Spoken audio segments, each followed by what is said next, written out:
శుక్లాంబరధరం విష్ణుం శశివర్ణం చతుర్భుజం ప్రసన్నవదనం ధ్యాయేత్ సర్వవిఘ్నోపశాంతయేత్. గురుర్బ్రహ్మా గురుర్విష్ణుః గురుర్దేవో మహేశ్వరః గురుః సాక్షాత్ పరబ్రహ్మ తస్మై శ్రీగురవై నమః. వ్యాసాయ విష్ణురూపాయ వ్యాసరూపాయ విష్ణవే నమో వై బ్రహ్మనిధయే వాసిష్ఠాయ నమో నమః. కూజంతం రామ రామేతి మధురం మధురాక్షరం ఆరుహ్య కవితాశాఖాం వందే వాల్మీకికోకిలం. శ్రుతిస్మృతిపురాణానాం ఆలయం కరుణాలయం నమామి భగవత్పాదశంకరం లోకశంకరం.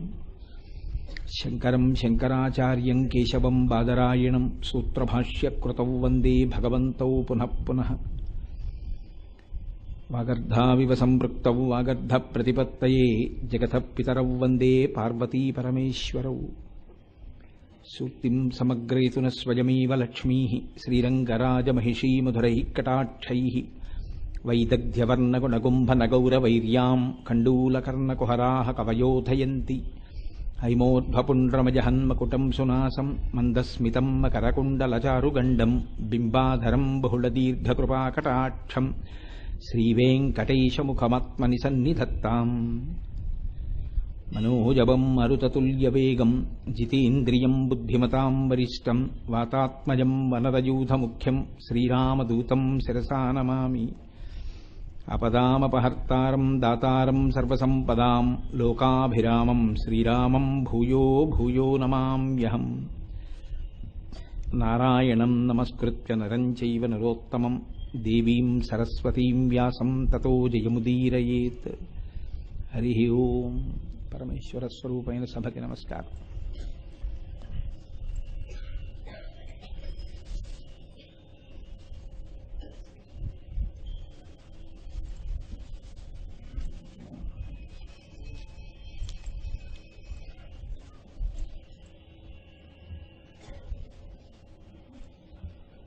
ఈనాడు చాలా సంతోషంగా ఉంది. ఎందుచేత అంటే ఈ పరమ పావనమైనటువంటి దేవాలయంలో ఇదే వేదిక మీద నుంచి ఇక పూర్వం భగవానుడు నా చేత శ్రీమద్ రామాయణాన్ని, భాగవతాన్ని, లలితా సహస్రం మీద కొన్ని నామాలు, శివమహాపురాణం ఇత్యాదులు నా చేత పలికించి నా జన్మకు ఒక సార్థకత చేకూర్చాడు. మళ్ళీ ఈ సంవత్సరం బహుశా నేను ఉపన్యాసాలు చెప్పడం కుదరదు జనవరిలో అనుకున్నాను. ఎందుకంటే మార్చి 11న మా అమ్మాయి పెళ్ళుంది కనుక. కానీ మళ్ళీ అనిపించింది ఏవో వ్యక్తిగతమైన కారణాలు వస్తూ ఉంటాయి. ఆలంచున్ మెడగట్టి అని ధూర్జటి కళహస్తీశ్వర శతకంలో మాట అంటాడు. ఏముంది బాలవ్రాతము నిచ్చిపుచ్చుకొను సంబంధంబు కావించి అంటాడు. మా ఇంట పుట్టిన ఆడపిల్లని ఇంకో కుటుంబానికి ఇవ్వడం, ఇంకో ఇంట్లో పుట్టిన ఆడపిల్లని కోడలుగా తెచ్చుకోవడం, ఇదే కదా జీవితం అంటే అంటాడు. ఈ పాటి దానికి ఈశ్వర సేవ వదిలిపెట్టడమా అనిపించింది. కాబట్టి భారతం మొదలు పెడదాం అనుకున్నాను. కాబట్టి భారతం మీద ఉపన్యాసాలు ప్రారంభం చేసి 18 పర్వాలు ఉన్నప్పటికీ విరాట పర్వం ఉత్తరాభిమన్యుల వివాహ ఘట్టంతో పూర్తవుతుంది. ఎదర కన్యాదానం చేయవలసిన వాడిని కదా, అందుకని ఉత్తరాభిమన్యుల వివాహ ఘట్టంతో పూర్తయ్యేటటువంటి పరమపావనమైన విరాట పర్వాన్ని ఈ సంవత్సరం చెప్దాం అనే సంకల్పంతో ఈశ్వరుడి అనుగ్రహాన్ని అపేక్షించి ఆయన పలికిస్తాడన్న ధైర్యంతో మనవాళ్లే కదా అందరూ అని పూనికతో కూర్చున్నాను. మీకు తెలియంది కాదు భారతం, మీ అందరూ భారతం తెలుసున్న వాళ్లే. అందున విరాట పర్వం అంటే తెలియని వాళ్ళు అస్సలు ఉండరు. విరాట పర్వం కథ మీ అందరికీ తెలుసున్నదే. అయినా భారతం అంటే భారతమే. నేను ఇవాళే పేపర్లో చదివాను, తింటే గారెలే తినాలి, వింటే భారతం వినాలి. ఆ నానుడి ఎప్పటి నుంచో లోకంలో వస్తున్నది. తింటే గారెలే తినాలి అని ఎందుకంటారంటే గారెలు మినుముతో చేయబడతాయి. మినుము మాంసాహారానికి ప్రత్యామ్నాయంగా చెప్పబడుతుంది. అందుకే ఎవరైతే మాంసాహారాన్ని తినకూడదో వాళ్ళు ఎప్పుడైనా మాంసాహారం తప్పకుండా వండి వడ్డించవలసినటువంటి విషయం ఏదైనా నిర్వర్తిస్తుంటే తత్తుల్యంగా మాంసాహారమునకు సమానంగా మినుముతో చేసినటువంటి గారెల్ని వడ్డన చేస్తారు. కాబట్టి గారెలు తింటే పౌష్టికమైనటువంటి ఆహారం వాళ్ళకి అందినట్టే లెక్క. బాహ్యంలో శరీరానికి ఏ విధంగా అయితే పౌష్టికమైనటువంటి ఆహారాన్ని గారెలు రూపంలో అందింపబడుతుందో అలా లోపల ఆత్మకి పోషకత్వంగా లేదా ఆత్మ దర్శనము కొరకు లేదా ఆత్మగా తనను తాను తెలియుట కొరకు. మనసుకి ఒక సత్వగుణం కలగడానికి కావలసినటువంటి జ్ఞానము వైపుకి భక్తితో కూడిన కర్మాచరణము సాగడానికి మహాభారత శ్రవణము అత్యంత ప్రధానమైన విషయంగా పెద్దలు చెప్తారు. భారతానికి భారత పంచమో వేద, పంచమ వేదము అని పేరు. అసలు మనకి వేదం త్రయీ అని పేరు. త్రయీ అంటే మూడే వేదం. ఒకటి ఋగ్వేదము, యజుర్వేదము, సామవేదము. 4 లేవు, మూడే వేదాలు. ఈ 3 వేదాలలో అథర్వణ వేదము 3 వేదములలోంచి ఉద్ధరింపబడింది. అందుకని 4 వేదాలుగా చెప్తారు. ఎక్కడైనా ప్రామాణికంగా చెప్పవలసి వస్తే 3గానే చెప్తారు వేదాలని. అందుకే శంకర భగవత్పాదులు కూడా శివానందలహరి చేస్తే త్రైవేద్యం హృద్యం అని త్రిపురహరమాద్యం త్రినయనం అంటారు. త్రైవేద్యం హృద్యం, 3 వేదములు 3 వేదములు అంటుంటారు. కారణం ఏమిటంటే అధర్వణ వేదం అందులోంచే ఉద్ధరింపబడింది. అటువంటి వేదములు 4 అయితే మహాభారతాన్ని పంచమ వేదము అన్నారు. పంచమ వేదము అంటే ఇది కూడా 5వ వేదము. అసలు వేదమన్న మాటే ఆశ్చర్యకరమైంది. విద్ అన్న దాంట్లోంచి వచ్చింది వేదం. విద్ అంటే తెలుసుకోవలసింది. ఏది తెలుసుకోవలసింది? మనుష్య జన్మలో ఉన్నటువంటి వాడు ఎవడైనా ఏది మాత్రమే తెలుసుకోవాలో, ఏది తెలుసుకోకపోతే నరజన్మ వృధా అయిపోతుందో, ఏది తెలుసుకుంటే మిగిలినవి తెలియకపోయినా సార్థకత పొందుతాడో, భగవంతుడిచ్చినటువంటి ఉపాధి సఫలీకృతం అవుతుందో, దాని చేత పొందవలసినది పొందుతాడో అటువంటి దానికి వేదమని పేరు. వేదమే సనాతన ధర్మమునకు ప్రమాణము. వేదము అపౌరుషేయము. వేదము ఒకరు చెప్పింది కాదు, వేదము ఒకరు రచన చేసింది కాదు. వేదము కేవలము ఈశ్వరుడి యొక్క ఊపిరి. పెద్దలందరూ అలాగే మాట్లాడారు. నేను తరచు అంటూ ఉంటాను, వేదమునకు ఈశ్వరునకు అభేదము. వేదం ఒకటి, ఈశ్వరుడు ఒకటి అని అసలు ఎప్పుడూ మాట్లాడకూడదు. ఎందుకంటే నేనొకటి, నా ఊపిరి ఒకటి కాదు. అలాగే వేదం ఒకటి, ఈశ్వరుడి ఊపిరి ఒకటి కాదు. ఈశ్వరుడే వేదం. కాబట్టి వేదమే ప్రమాణము. అటువంటి ప్రమాణమైనటువంటి వేదము మనకి విహిత కర్మ, నిషిద్ధ కర్మ చెప్తుంది. ఏ పని చెయ్యవచ్చో, ఏ పని చెయ్యకూడదో మనకి వేదం చెప్తుంది. వేదం చెప్పినది ఏదో అది మనకి ప్రమాణం తప్ప బుద్ధిజన్యంగా ఎవరో ఏదో ఆలోచించి తమ బుద్ధికి తోచినటువంటి విషయాన్ని చెప్తే దాన్ని ప్రమాణంగా మనం స్వీకరించాం. ఎంతటి గొప్పవారైనా కావచ్చు, ఎంతటి బుద్ధిశాలైనా కావచ్చు, కానీ ఆయన వేదము చేత ప్రతిపాదింపబడినటువంటి విషయము కన్నా భిన్నమైన విషయాన్ని ఆయన ప్రతిపాదన చేస్తే దాన్ని మనం ప్రమాణంగా స్వీకరించాం. ఎందుకంటే మనకి వేదమే ప్రమాణము. అటువంటి వేదం ప్రత్యేకం ఎవరి కొరకు అంటే కేవలము మనుష్యుని కొరకు. మనుష్యుడు, మానవుడు, నరుడు, మర్త్యుడు ఇవన్నీ పర్యాయ పదాలు. కాకపోతే కొద్దిగా అర్థం మారుతుంటుంది. మానవుడు అంటే మనువుకి సంబంధించినటువంటి వాడు అని. నరుడు అంటే అన్నిటినీ తన వశమునందు ఉంచుకొనగలిగిన వాడు అని. నేను మొన్న రామాయణం మీద ప్రసంగం చేస్తూ మీతో ఈ విషయాన్ని ప్రస్తావన చేశాను. పులి ఎంత గొప్పదైనా కావచ్చు, కానీ పులి తోలు ఒలిచి ఆసనంగా వేసుకోగలిగిన వాడు మనిషి. ఏనుగు ఎంత గొప్పదైనా కావచ్చు, లొంగదీసి అవసరమైతే దాన్ని దంతాలు తీసి బొమ్మలు చేసుకోగలిగిన వాడు మనిషి.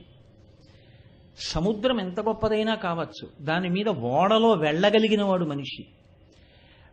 ఎంత గొప్పదైనా మిగిలిన ఉపాధులకి ఒక పరిమితి ఉంటుంది. కానీ సమస్త విశ్వాన్ని తన భోగోపకరణంగా మార్చుకుని తన వశంలో ఉంచుకోగలిగిన ప్రజ్ఞ ఏ ఉపాధి యందు ఈశ్వరుడు నిర్హేతుక కృపాకటాక్ష వీక్షణముల చేత నిక్షేపించాడో అటువంటి వాడికి నరుడని పేరు. కాబట్టి నరజన్మకంత గొప్పతనం ఎందుకు వచ్చింది అంటే మనం మిగిలిన వాటిని మన వశంలో ఉంచుకోగలిగినటువంటి ప్రజ్ఞ, బుద్ధి మనకున్నాయి కాబట్టి. ఒక్కొక్క ప్రాణి ఒక్కొక్క చోట మాత్రమే ఉండగలదు, అన్ని చోట్ల ఉండలేదు. ఒక ఏనుగు ఉందనుకోండి, ఒక జాతి ఏనుగు ఒక అరణ్యంలోనే ఉంటుంది, వేరొక చోట ఉండమంటే ఉండలేదు. మంచుతో ఘనీభవించినటువంటి సముద్రాలు కొన్ని ఉంటాయి, అటువంటి చోట కొన్ని ప్రాణులు ఉంటాయి తప్ప అన్ని ప్రాణులు ఉండలేవు. విపరీతమైన వేడి ఉన్న ఎడారులు ఉంటాయి, అక్కడ ఒంటె లాంటిది ఉంటుంది తప్ప ఇతర ప్రాణులు ఉండలేవు.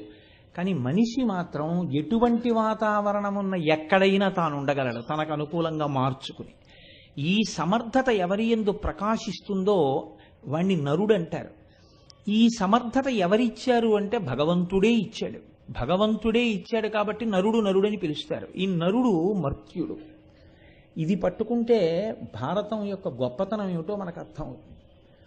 మర్త్యుడు అంటే ఈ ఉపాధి ఉండేది కాదు, వెళ్ళిపోతుంది. ఒక పరీక్షకి మీరు వెళ్ళారనుకోండి, ఎంసెట్ పరీక్ష రాద్దాము అని 2 సంవత్సరాలు తయారయ్యాడు. ఇప్పుడు తను ఒక మంచి కళాశాలలో సాంకేతిక విద్య యందు పట్టభద్రుడు కావాలి అంటే ఇప్పుడు అర్హతకి కావలసినటువంటి స్థితిని పొందడానికి అతనికి ఉన్న సమయం కేవలం ఆ 2 గంటలే. ఆ 2 గంటలో అతను బుద్ధి పెట్టలేదనుకోండి, అంతకుముందు 60 నిమిషాల్లో 200 ప్రశ్నలకి జవాబులు రాసేవాడు. ఇప్పుడు ఎక్కడో దూరం నుంచి వస్తున్న పాట వింటూ అతను ఆ 2 గంటల సమయాన్ని వాడుకోలేదు.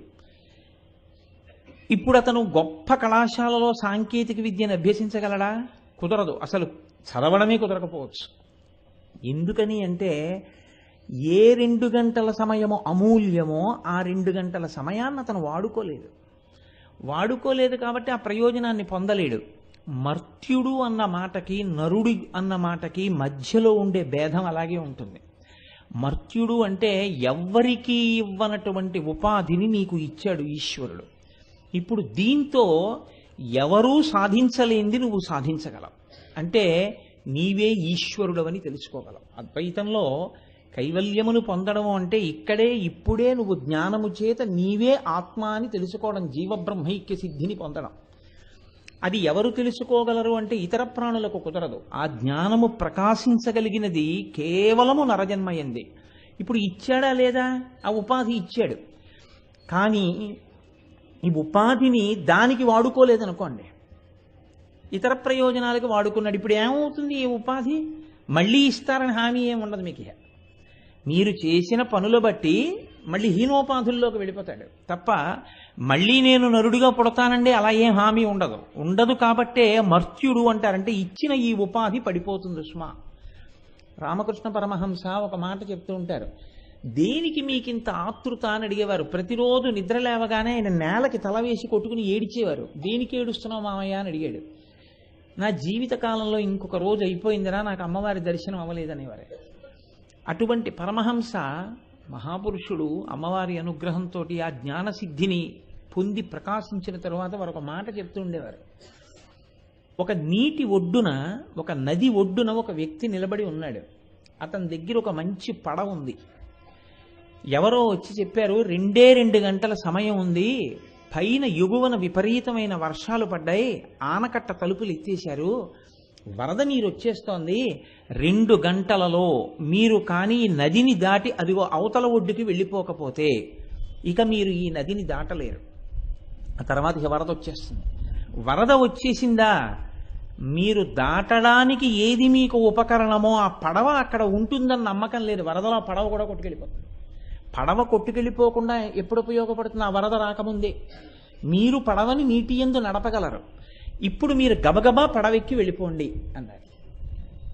ఓ 10 మంది ఏం చేశారంటే గబగబా తమ పడవలెక్కి అన్ని పనులు విడిచిపెట్టేసి ముందు పడవలో ఆవలి ఒడ్డుకు వెళ్ళిపోయారు. ఇంకో కొంతమంది ఏం చేశారంటే చెప్పారు పడవ అన్నది ఉన్న తర్వాత ఎందుకు దాటగలం అని చెప్పి ఏవో ఇతర పనులు చూసుకుందాం అని చెప్పి ఇతర విషయాలు చూశారు. ఈలోగా వరద వచ్చేసింది. వరద వచ్చేసిన తర్వాత పడవ ఉంటుందా అక్కడ? అసలు పడవే లేదు కాబట్టి ఇప్పుడు దాటడం అన్న సమస్య ఉంటుందా? లేదు కాబట్టి ఇప్పుడు ఆ వ్యక్తి ఏమై ఉంటాడు అన్న దాని గురించి నేను మీకు చెప్పక్కర్లేదు. ఈ ఉపాధి కూడా అంతే. అది మర్త్యుడన్న శబ్దం ఎందుకు వేస్తారంటే సంస్కృత భాషకున్న గొప్పతనం అదే. వేదం సంస్కృతంలో చెప్పడానికి, చాలా గొప్ప విషయాలన్నీ సంస్కృత భాషలో చెప్పడానికి కారణం అదే. అది సంస్కరింపబడిన భాష. అది భావాన్ని ఖచ్చితంగా వ్యక్తం చేస్తుంది. అందులో ఈ మర్త్యుడు అంటే ఈ ఉపాధి ఉంటుందని నమ్మకం, లేదా మళ్ళీ ఇదే వస్తుందని నమ్మకం. ఒక్కసారి ఇందులోంచి విడిపోయావో ఇహ మళ్ళీ ఇలాంటిదే వస్తుందని నమ్మకం లేదు. ఇందులో ఉన్నాను కదా అని ఎప్పుడూ ఉండిపోతానని అనుకోకు. ఇవాళ వచ్చిన అవకాశం రేపు వస్తుందని అనుకోకు. అలా రావాలనేం లేదు. ఎప్పటి అవకాశం అప్పుడే, అంతే. కాబట్టి జార విడిచేసుకున్నావు ఏమో, ఇహ నువ్వు పొందుతావో పొందవో, ఏదో పని చూసి వచ్చి నది దాటుతావు అనుకున్నవాడివి. కాబట్టి నీవు నరుడవు కావాలంటే, అంటే నీవు అన్నిటినీ నీ వశంలో ఉంచుకోవడం అంటే వ్యామోహాన్ని కూడా వశం చేసుకుని నీవు నదిని దాటే ప్రయత్నం చెయ్యాలి. సంసారం అనేటటువంటి ప్రవాహమును దాటాలి. అలా దాటడానికి ఈ ఉపాధిని ఈశ్వరుడు ఇచ్చాడు. ఇతర ఉపాధులకి ఇది కుదరదు. మహాభారతం మీద ప్రసంగాలు అవుతున్నాయి అని అన్నారనుకోండి, ఎవరు వస్తారు? మహాభారతం మీద ప్రసంగాలు అవుతున్నాయి అని కట్టినటువంటి బోర్డులు ఎవరి కోసం? ఊళ్ళో కుక్కల కోసం, ఊళ్ళో కాకుల కోసం కట్టరు. ఎవరి కోసం కట్టించుంటారు గోపాలకృష్ణ గారు అంటే కేవలం మనుష్యుల కోసమే అని నేను అనుకుంటున్నాను. నా భావన తప్పని నేనేం అనుకోవట్లేదు కదా, కేవలం మనుష్యుల కొరకే. అంటే ఇప్పుడు మీరు ఆలోచించండి, ధరించడానికి అవకాశం ఉన్నటువంటి ఉపాధి ఎవరికి ఇవ్వబడిందో వాళ్ళకి మాత్రమే వీటి గురించి చెప్తే ఉపయోగించుకుంటారు. లేనివాడికి ఉపయోగించుకోవడానికి అవకాశం ఏముందండి? అసలు దాని గురించి చెప్పి ఉపయోగం ఏముంటుంది? ఇప్పుడు దాన్ని ఉపయోగించుకోలేదు, ఏమవుతావు? మర్త్యుడు అవుతావు, పోతుంది ఈ ఉపాధి. మళ్ళీ ఈ ఉపాధి వస్తుందని నమ్మకం లేదు.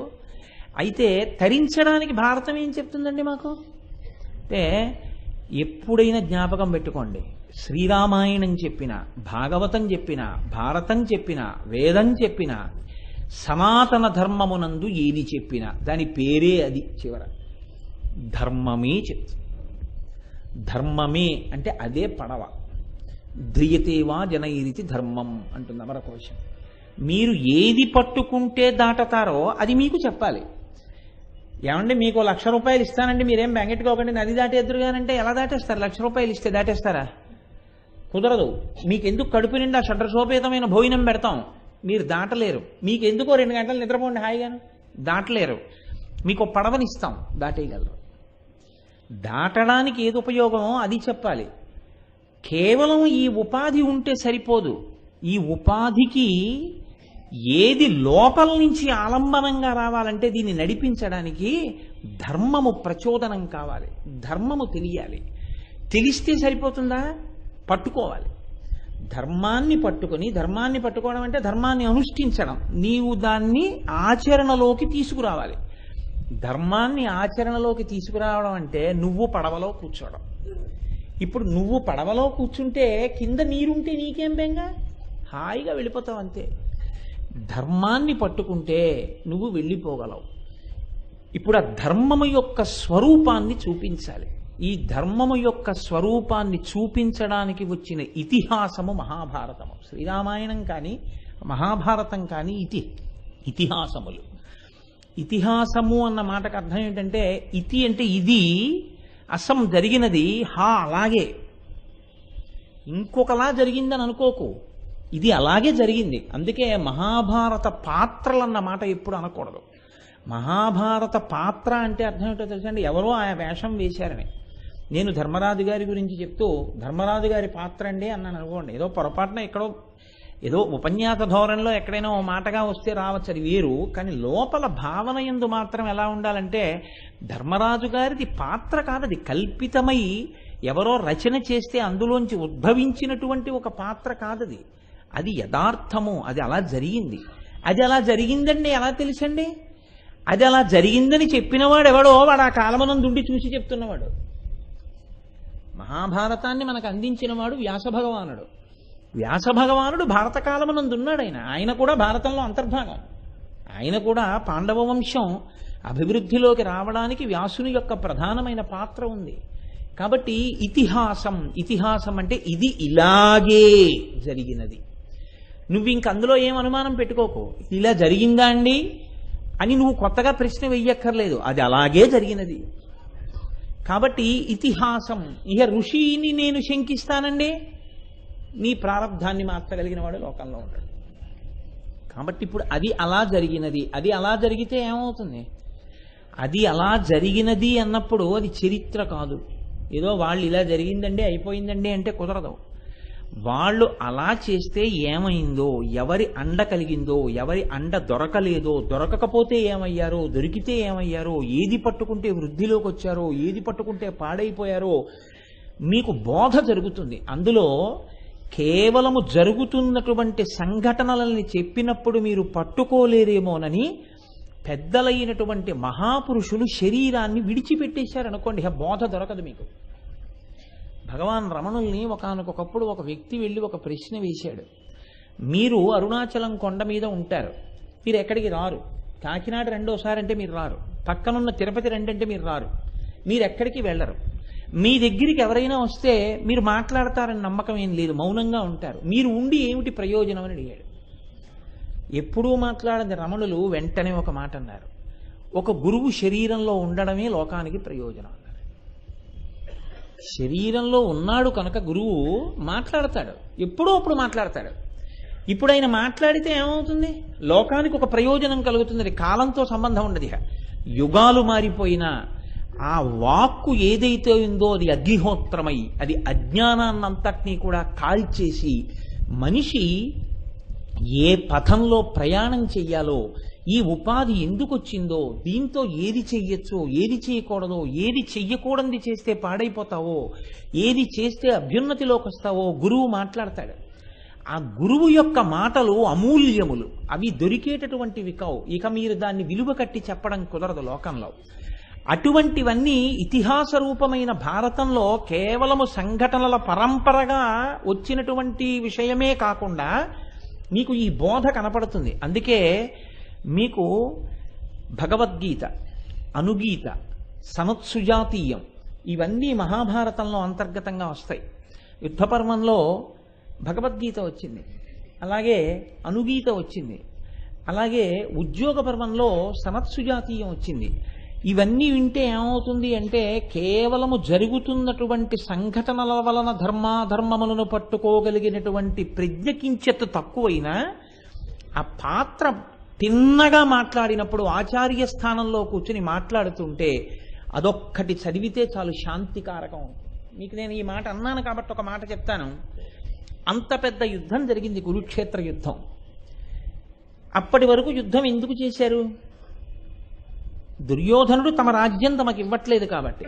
ఇప్పుడు ఆ రాజ్యం తమ పొందడానికి క్షత్రియోచితమైనటువంటి ధర్మాన్ని పాటించి కురుక్షేత్ర సంగ్రామాన్ని నడిపించారు. అందరూ చనిపోయారు. ఇప్పుడు పట్టం ఎవరు కట్టుకోవాలి? ధర్మరాజు గారు కట్టుకోవాలి. ఆయన అన్నాడు నాకు అక్కర్లేదన్నాడు. ఎందుకు అక్కర్లేదన్నారు? ఆయన కొన్ని మాటలు చెప్పాడు. మీరు శాంతి పర్వం చదివితే నిజంగానే మీరు ఆశ్చర్యపోతారు. నిజమే, ఏమిటి సాధించుకున్నారు వాళ్ళు అనిపిస్తుంది. మీరు వెంటనే దాని గురించి మిగిలిన భీష్ముడి యొక్క సమాధానాలు చదవకుండా కేవలం ధర్మరాజు గారు అన్న మాటలు చదివారనుకోండి, మీకు నిజంగా బాధ కలుగుతుంది. నిజమే, ధర్మరాజు అంతటి వాడు ఇంతటి మాట అన్నాడే అనిపించింది. ఆయన అంటాడు, తాత నా తండ్రి చిన్నతనంలో చనిపోయాడు. చనిపోతే భీష్ముడు నన్ను తొడ మీద కూర్చోపెట్టుకుని నాకు విద్యాబుద్ధులు నేర్పాడు. నేను వృద్ధిలోకి రావాలని అహర్నిశలు శ్రమించాడు. ఎన్నో మార్లు నాకు ఆశీర్వచనం చేశాడు. నేను ఆ తాతగారి దగ్గరికి వెళ్ళి, తాత నువ్వు ఎలా చచ్చిపోతావని అడిగాను. అడిగితే ఆయన నవ్వి, ఏమిరా ఏం అవసరం వచ్చిందన్నాడు. తాత నువ్వు చచ్చిపోతే తప్ప మాకు విజయం లేదన్నాను. ఇలా అయితే చచ్చిపోతాను రా మనవడా అన్నాడు. నేను ఎలాగైతే తాతగారు చనిపోతారని చెప్పాడో అలాంటి సన్నివేశాన్ని కల్పించి, అంతటి ధనుర్ధరుడు, స్వచ్ఛంద మరణం వరమున్నవాడు, అంతటి మహానుభావుడు చీయని శిఖండి కనపడితే ధనస్సు పక్కన పెట్టేస్తే, ఒంటి నిండా అర్జునుడు బాణ పరంపర కొట్టేస్తే ఆ రథంలోంచి డుళ్ళి కింద పడిపోతుంటే ఈ రెండు కళ్ళతో చూశాను. తన కొడుకు అశ్వత్థామకి కూడా చెప్పనటువంటి అస్త్రరహస్యాలన్నీ మాకు నేర్పి వీళ్ళు వృద్ధిలోకి రావాలని నిరంతరం మా గురించి ఆకాంక్షించి, ఒక్కొక్క సందర్భంలో దుర్యోధనుడు ఎగతాళి చేసినా నిందించినా, మీరు పాండవ పక్షపాతులు వెనక్కి పొందని అన్నా కూడా మా యందు అవ్యాజమైన ప్రేమ కనపరిచినటువంటి గురువు గారు వేరొకటి మాట నమ్మడు కనుక, ఏమిరా అశ్వత్థామకేమైందని నన్ను అడిగితే అశ్వత్థామ హతః కుంజరః అని చెప్పాను. నా మాట నమ్మి గురువుగారు ధనస్సు వదిలేశారు. వదిలేస్తే గురువు గారిని బాణాలతో కొట్టి కింద పడేశారు. ద్రౌపది మా 5 భర్తల్ని సేవించింది. అటువంటి ద్రౌపదికి పుట్టినటువంటి ఉపపాండవులందరూ ఒక్క రాత్రిలో మరణించారు. నాకన్నా ముందు పుట్టినటువంటి వాడు నా అన్న కర్ణుడు, ఆయన రాజ్యం చేస్తే ఆయన పాదాల దగ్గర కూర్చోవలసిన వాణ్ణి ఆయన నా అన్న అని తెలియక రథచక్రం భూమిలోకి కుంగిపోతే పైకెత్తలేక సతమతం అవుతుంటే ఆ కర్ణుడి మీద బాణాలు పెట్టి కొట్టించి నెత్తుటి ధారలలో కర్ణుడు భూమి మీద పడి శరీరాన్ని విడిచిపెడితే ఈ 2 కన్నులతో చూశాను. ఇన్ని చేసి ఇప్పుడు ఈ సింహాసనం మీద కూర్చుని నేను పరిపాలన చేయనా? దేని కొరకు? ఎవరు సంతోషించాలి? తాతగారు ఉన్నారా సంతోషించడానికి? నేను నమస్కారం చేయడానికి గురువుగారు ద్రోణుడు ఉన్నాడా? నాకు ముందు పుట్టిన అన్నగారు ఉన్నాడా? నా కడుపున పుట్టిన బిడ్డలున్నారా? ఆఖరికి అర్జునుడు ఎక్కడో దూరంగా ఉన్నాడని పద్మవ్యూహంలోంచి బయటికి రావడం చేతకాక చిన్న పిల్లవాడు అభిమన్యుణ్ణి పంపిస్తే అందరూ కలిపి చంపేస్తే తమ్ముడి కొడుకు తన కొడుకుతో సమానం అభిమన్యుడు చనిపోతే చూస్తూ ఊరుకోవలసి వచ్చింది. ఇంతటి నెత్తుటి కూడు నాకెందుకు ఈ రాజ్యం నాకు వద్దన్నాడు. బాగా గమనించండి. ఇప్పుడు ధర్మరాజు మనస్సు అగ్నిహోత్రం రగిలిపోతోంది. ఆయన అనవసరపు మాట మాట్లాడు. ధర్మరాజు మాట అంటే మహాభారతంలో అత్యద్భుతం. అసలు ఆ మాట చాలు మహానుభావుడిది. అటువంటి ధర్మరాజు గారు ఇంత బాధపడ్డాడు. అప్పుడు కృష్ణ భగవానుడు అన్నాడు, రేపటి రోజున ఒక్కసారి భీష్ముడి దగ్గరికి తీసుకెడతాను, ఆయన మాట్లాడతాడయ్యా అన్నాడు. మరునాడు ఉదయం కృష్ణ పరమాత్మ దగ్గరికి ధర్మరాజు వచ్చాడు తీసుకెళ్ళమని. కృష్ణ పరమాత్మ ధ్యానమగ్నుడై ఉన్నారు. లోకమంతా ఆయన గురించి ధ్యానం చేస్తుంటే ఇప్పుడు ఈయన ధ్యానం చేస్తున్నారు. ధర్మరాజు కాసేపు నిశ్శబ్దంగా ఉండి ఆయనతో అన్నాడు. ధర్మరాజుకి కొంచెం పాపం కాస్త ప్రవర్తన తెలుసు కాబట్టి ఆయన పూజ చేసుకునే వేళ అని తెలిసి ఆ సమయానికే ఇంటికి వెళ్ళడం, ఆయన సాయంకాలం సంధ్యావందనం చేసుకునే సమయం అని తెలిసి అప్పుడే ఇంటికి వెళ్ళి కూర్చోవడం, అలా చేయకుండా ఆయన ధ్యానం చేసుకుంటున్నాడు అని ఊరుకున్నాడు. ఊరుకుంటే కృష్ణ పరమాత్మ ధ్యానము నుంచి బహిర్ముఖుడయ్యాడు. బహిర్ముఖుడై బయలుదేరదామా ధర్మరాజా అన్నాడు. అంటే ఇప్పటి వరకు మీరు ఎవరి గురించి ధ్యానం చేస్తున్నారన్నాడు. భీష్మాచార్యుల వారు అంపశయ్య మీద పడుకుని ఉన్నారు. ఆ మహానుభావుడు నా గురించి ధ్యానం చేస్తున్నాడు. నేను ఆయనని ఆ ధ్యానంలో నన్ను దర్శనం చేస్తున్నటువంటి భీష్ముణ్ణి చూస్తున్నానన్నాడు. పద అని తీసుకెళ్ళాడు. వరాన్ని ఇచ్చాడండి భీష్ముడికి. శాంతి పర్వంలో మాట్లాడమంటే భీష్ముడు అన్నాడు, మహానుభావ, లోకమంతా నీ మాట వింటుంది. భగవద్గీత చెప్పిన వాడివి నువ్వు, జగదాచార్యుడివి నువ్వు, కృష్ణం వందే జగద్గురుం. అటువంటి నువ్వున్నావు, నీ మాటలు వినాలని నేనున్నాను. నువ్వు మాట్లాడడం మానేసి నన్ను మాట్లాడమంటావు, నేనేం మాట్లాడనన్నాడు. అంటే కృష్ణుడు అన్నాడు, మాట్లాడే మాట నువ్వు మాట్లాడుతున్నది కాదు, నేనే నీలోంచి మాట్లాడుతున్నాను. ఎందుకు మాట్లాడుతున్నానో తెలుసా? నేను మాట్లాడలేక కాదు, ఎవరి యొక్క మాట చేత కీర్తి శాశ్వతంగా కాలంతో సంబంధం లేకుండా వాళ్ళ పేరు లోకంలో ఉండిపోవాలని నేను అనుకుంటానో అటువంటి వారిలోకి ప్రవేశించి వారి శరీరంలోంచి నేను మాట్లాడతాను. అప్పుడు వారి పేరు చిరస్థాయిగా లోకంలో ఉండిపోతుంది. ఆయన మాట్లాడాడంటారు. ఆయన మాట్లాడాడన్న కీర్తిని ఆయనకి శాశ్వతంగా కట్టబెట్టడం కోసం నేను ఇటువంటి పని చేస్తూ ఉంటాను. ఇప్పుడు నేను నిన్ను అలా అనుగ్రహించాలనుకుంటున్నాను. నీకు ఏ విధమైనటువంటి ఇబ్బంది కలగడం కానీ శారీరక బాధ కలగడం కానీ నీకు లేకుండా నేను వరమిస్తున్నాను. నీవిప్పుడు ఉపదేశం చెయ్యి అన్నాడు. అంటే మహానుభావుడు భీష్ముడు శాంతి పర్వంలో ఎన్ని ఉపదేశాలు చేస్తాడు. ఆయన మాటలు విన్న తర్వాత ధర్మరాజుకి మనశ్శాంతి కలిగింది. అప్పుడు పదండి పట్టాభిషేకం చేసుకుంటానన్నాడు. నేను మీతో ఎందుకు ఇది ప్రస్తావన చేశానంటే, మనిషి అపారమైన అశాంతిలో అయోమయంలో ఉన్నప్పుడు మార్గనిర్దేశకత్వం చెయ్యగలిగినది ఏది అంటే కేవలం పెద్దల మాటలు మాత్రమే. ఆ పెద్దల మాట అన్నది అసలు వినడం రాలేదనుకోండి, ఎంత గొప్ప ఉపాధి ఈశ్వరుడిస్తే మాత్రం ఉపయోగం ఏముంటుందండి? వినని దానికి అసలు ఏం తెలుస్తుంది? అనుష్ఠించడం. వినడం అంటూ జరిగితే ఒకటి కాకపోతే ఒకటి అనుష్ఠిస్తారు ఏదో ఒకనాడు. కాబట్టి భగవద్గీత చెప్పాడు కాబట్టి కదా అర్జునుడు మళ్ళీ యుద్ధం చేశాడు. చెప్పడం, 4 మంచి మాటలు అనడం పెద్దల యొక్క ప్రధాన కర్తవ్యం. అందుకని భగవాన్ రమణులు అన్నారు, గురువు శరీరంలో ఉండడమే పెద్ద ప్రయోజనం. కాబట్టి ఇప్పుడు నేను ఈ శరీరంతో ఉండడం లోకానికి ప్రయోజనమే. ఎప్పుడో అప్పుడు ఏదో ఒక మాట మాట్లాడతానో ఆ మాట చాలు, లోకానికి పనికొస్తుంది. భగవాన్ రమణులు ఎలా చెప్పారో అలా ధర్మాన్ని మనకి పాత్రల ద్వారా కాదు వ్యక్తుల ద్వారా బోధ చేస్తుంది. మళ్ళీ బోధ చేయడం అనేటప్పటికీ మీకు ఒక అనుమానం వస్తుంది. ఏమంటే బోధ చేస్తుంది భారతం అంటున్నారు కదా, ఇక అదే పనిగా మమ్మల్ని కూర్చోబెట్టి ధర్మం గురించి ఓహో మాకు బోధ మొదలు పెడితే మాకు అబ్బా ఏమిట్రా భారతం అనుకున్నాం, ఇలా ఉంది, ఇలా మొదలు పెట్టాడు అని అనిపించదా అంటే, నేను మీకు దీనికి ఒక విషయాన్ని చెప్తే దాని మీద పెద్ద ప్రసంగం చేయక్కర్లేదు. ఇంక భోజరాజు గారు ఒకప్పుడు సభ తీర్చి ఉన్నప్పుడు కాళిదాస మహాకవి వంక చూసి ఒక మాట అన్నారు. కాళిదాస, నాకు ఒక విషయం నీ ముఖతః వినాలని ఉంది. సముద్రుడు, చంద్రుడు, మహాభారతము, చెరుకు కర్ర, ఈ 4 వచ్చేటట్టుగా నువ్వు ఒక శ్లోకాన్ని చెప్పు అన్నారు. అంటే కాళిదాసు లేచి అన్నారు, ఈ 4 వచ్చేటట్టుగా చెప్పడానికి ఒక శ్లోకం చెప్పాలంటే దానికి 4 పాదాలు ఉండాలి. 4 పాదాలతో ఉన్న శ్లోకం అవసరమా? ఈ 4 వచ్చేట్టు చెప్పడానికి ఒక్క పాదం చాలు. ఒక్క పాదంతో చెప్పేస్తాను. ఏది చెప్పన్నారు? ప్రతి పర్వ రసోదయ అన్నాడే. ప్రతి పర్వము రసమే, రసపుష్టియే. ప్రతి పర్వము అంటే ఎలా కలుస్తుంది అంటే, చెరుకుకి పర్వము అంటే కణుపు, కణుపు దాటి వెళుతున్న కొద్దీ చెరుకు కర్ర తీపి ఎక్కువగా ఉంటుంది. పర్వము అంటే పౌర్ణమి పర్వము. చంద్రుడికి పర్వదినన్నాడంటే పౌర్ణమి నాడు చంద్రుడు ఎక్కువ ప్రకాశంగా ఉంటాడు. అలాగే ఆ చంద్రుడు పౌర్ణమి తిథితో ఉన్నప్పుడు సముద్రం మంచి పోటు మీద ఉంటుంది, మంచి ఉత్సాహంగా ఉంటుంది.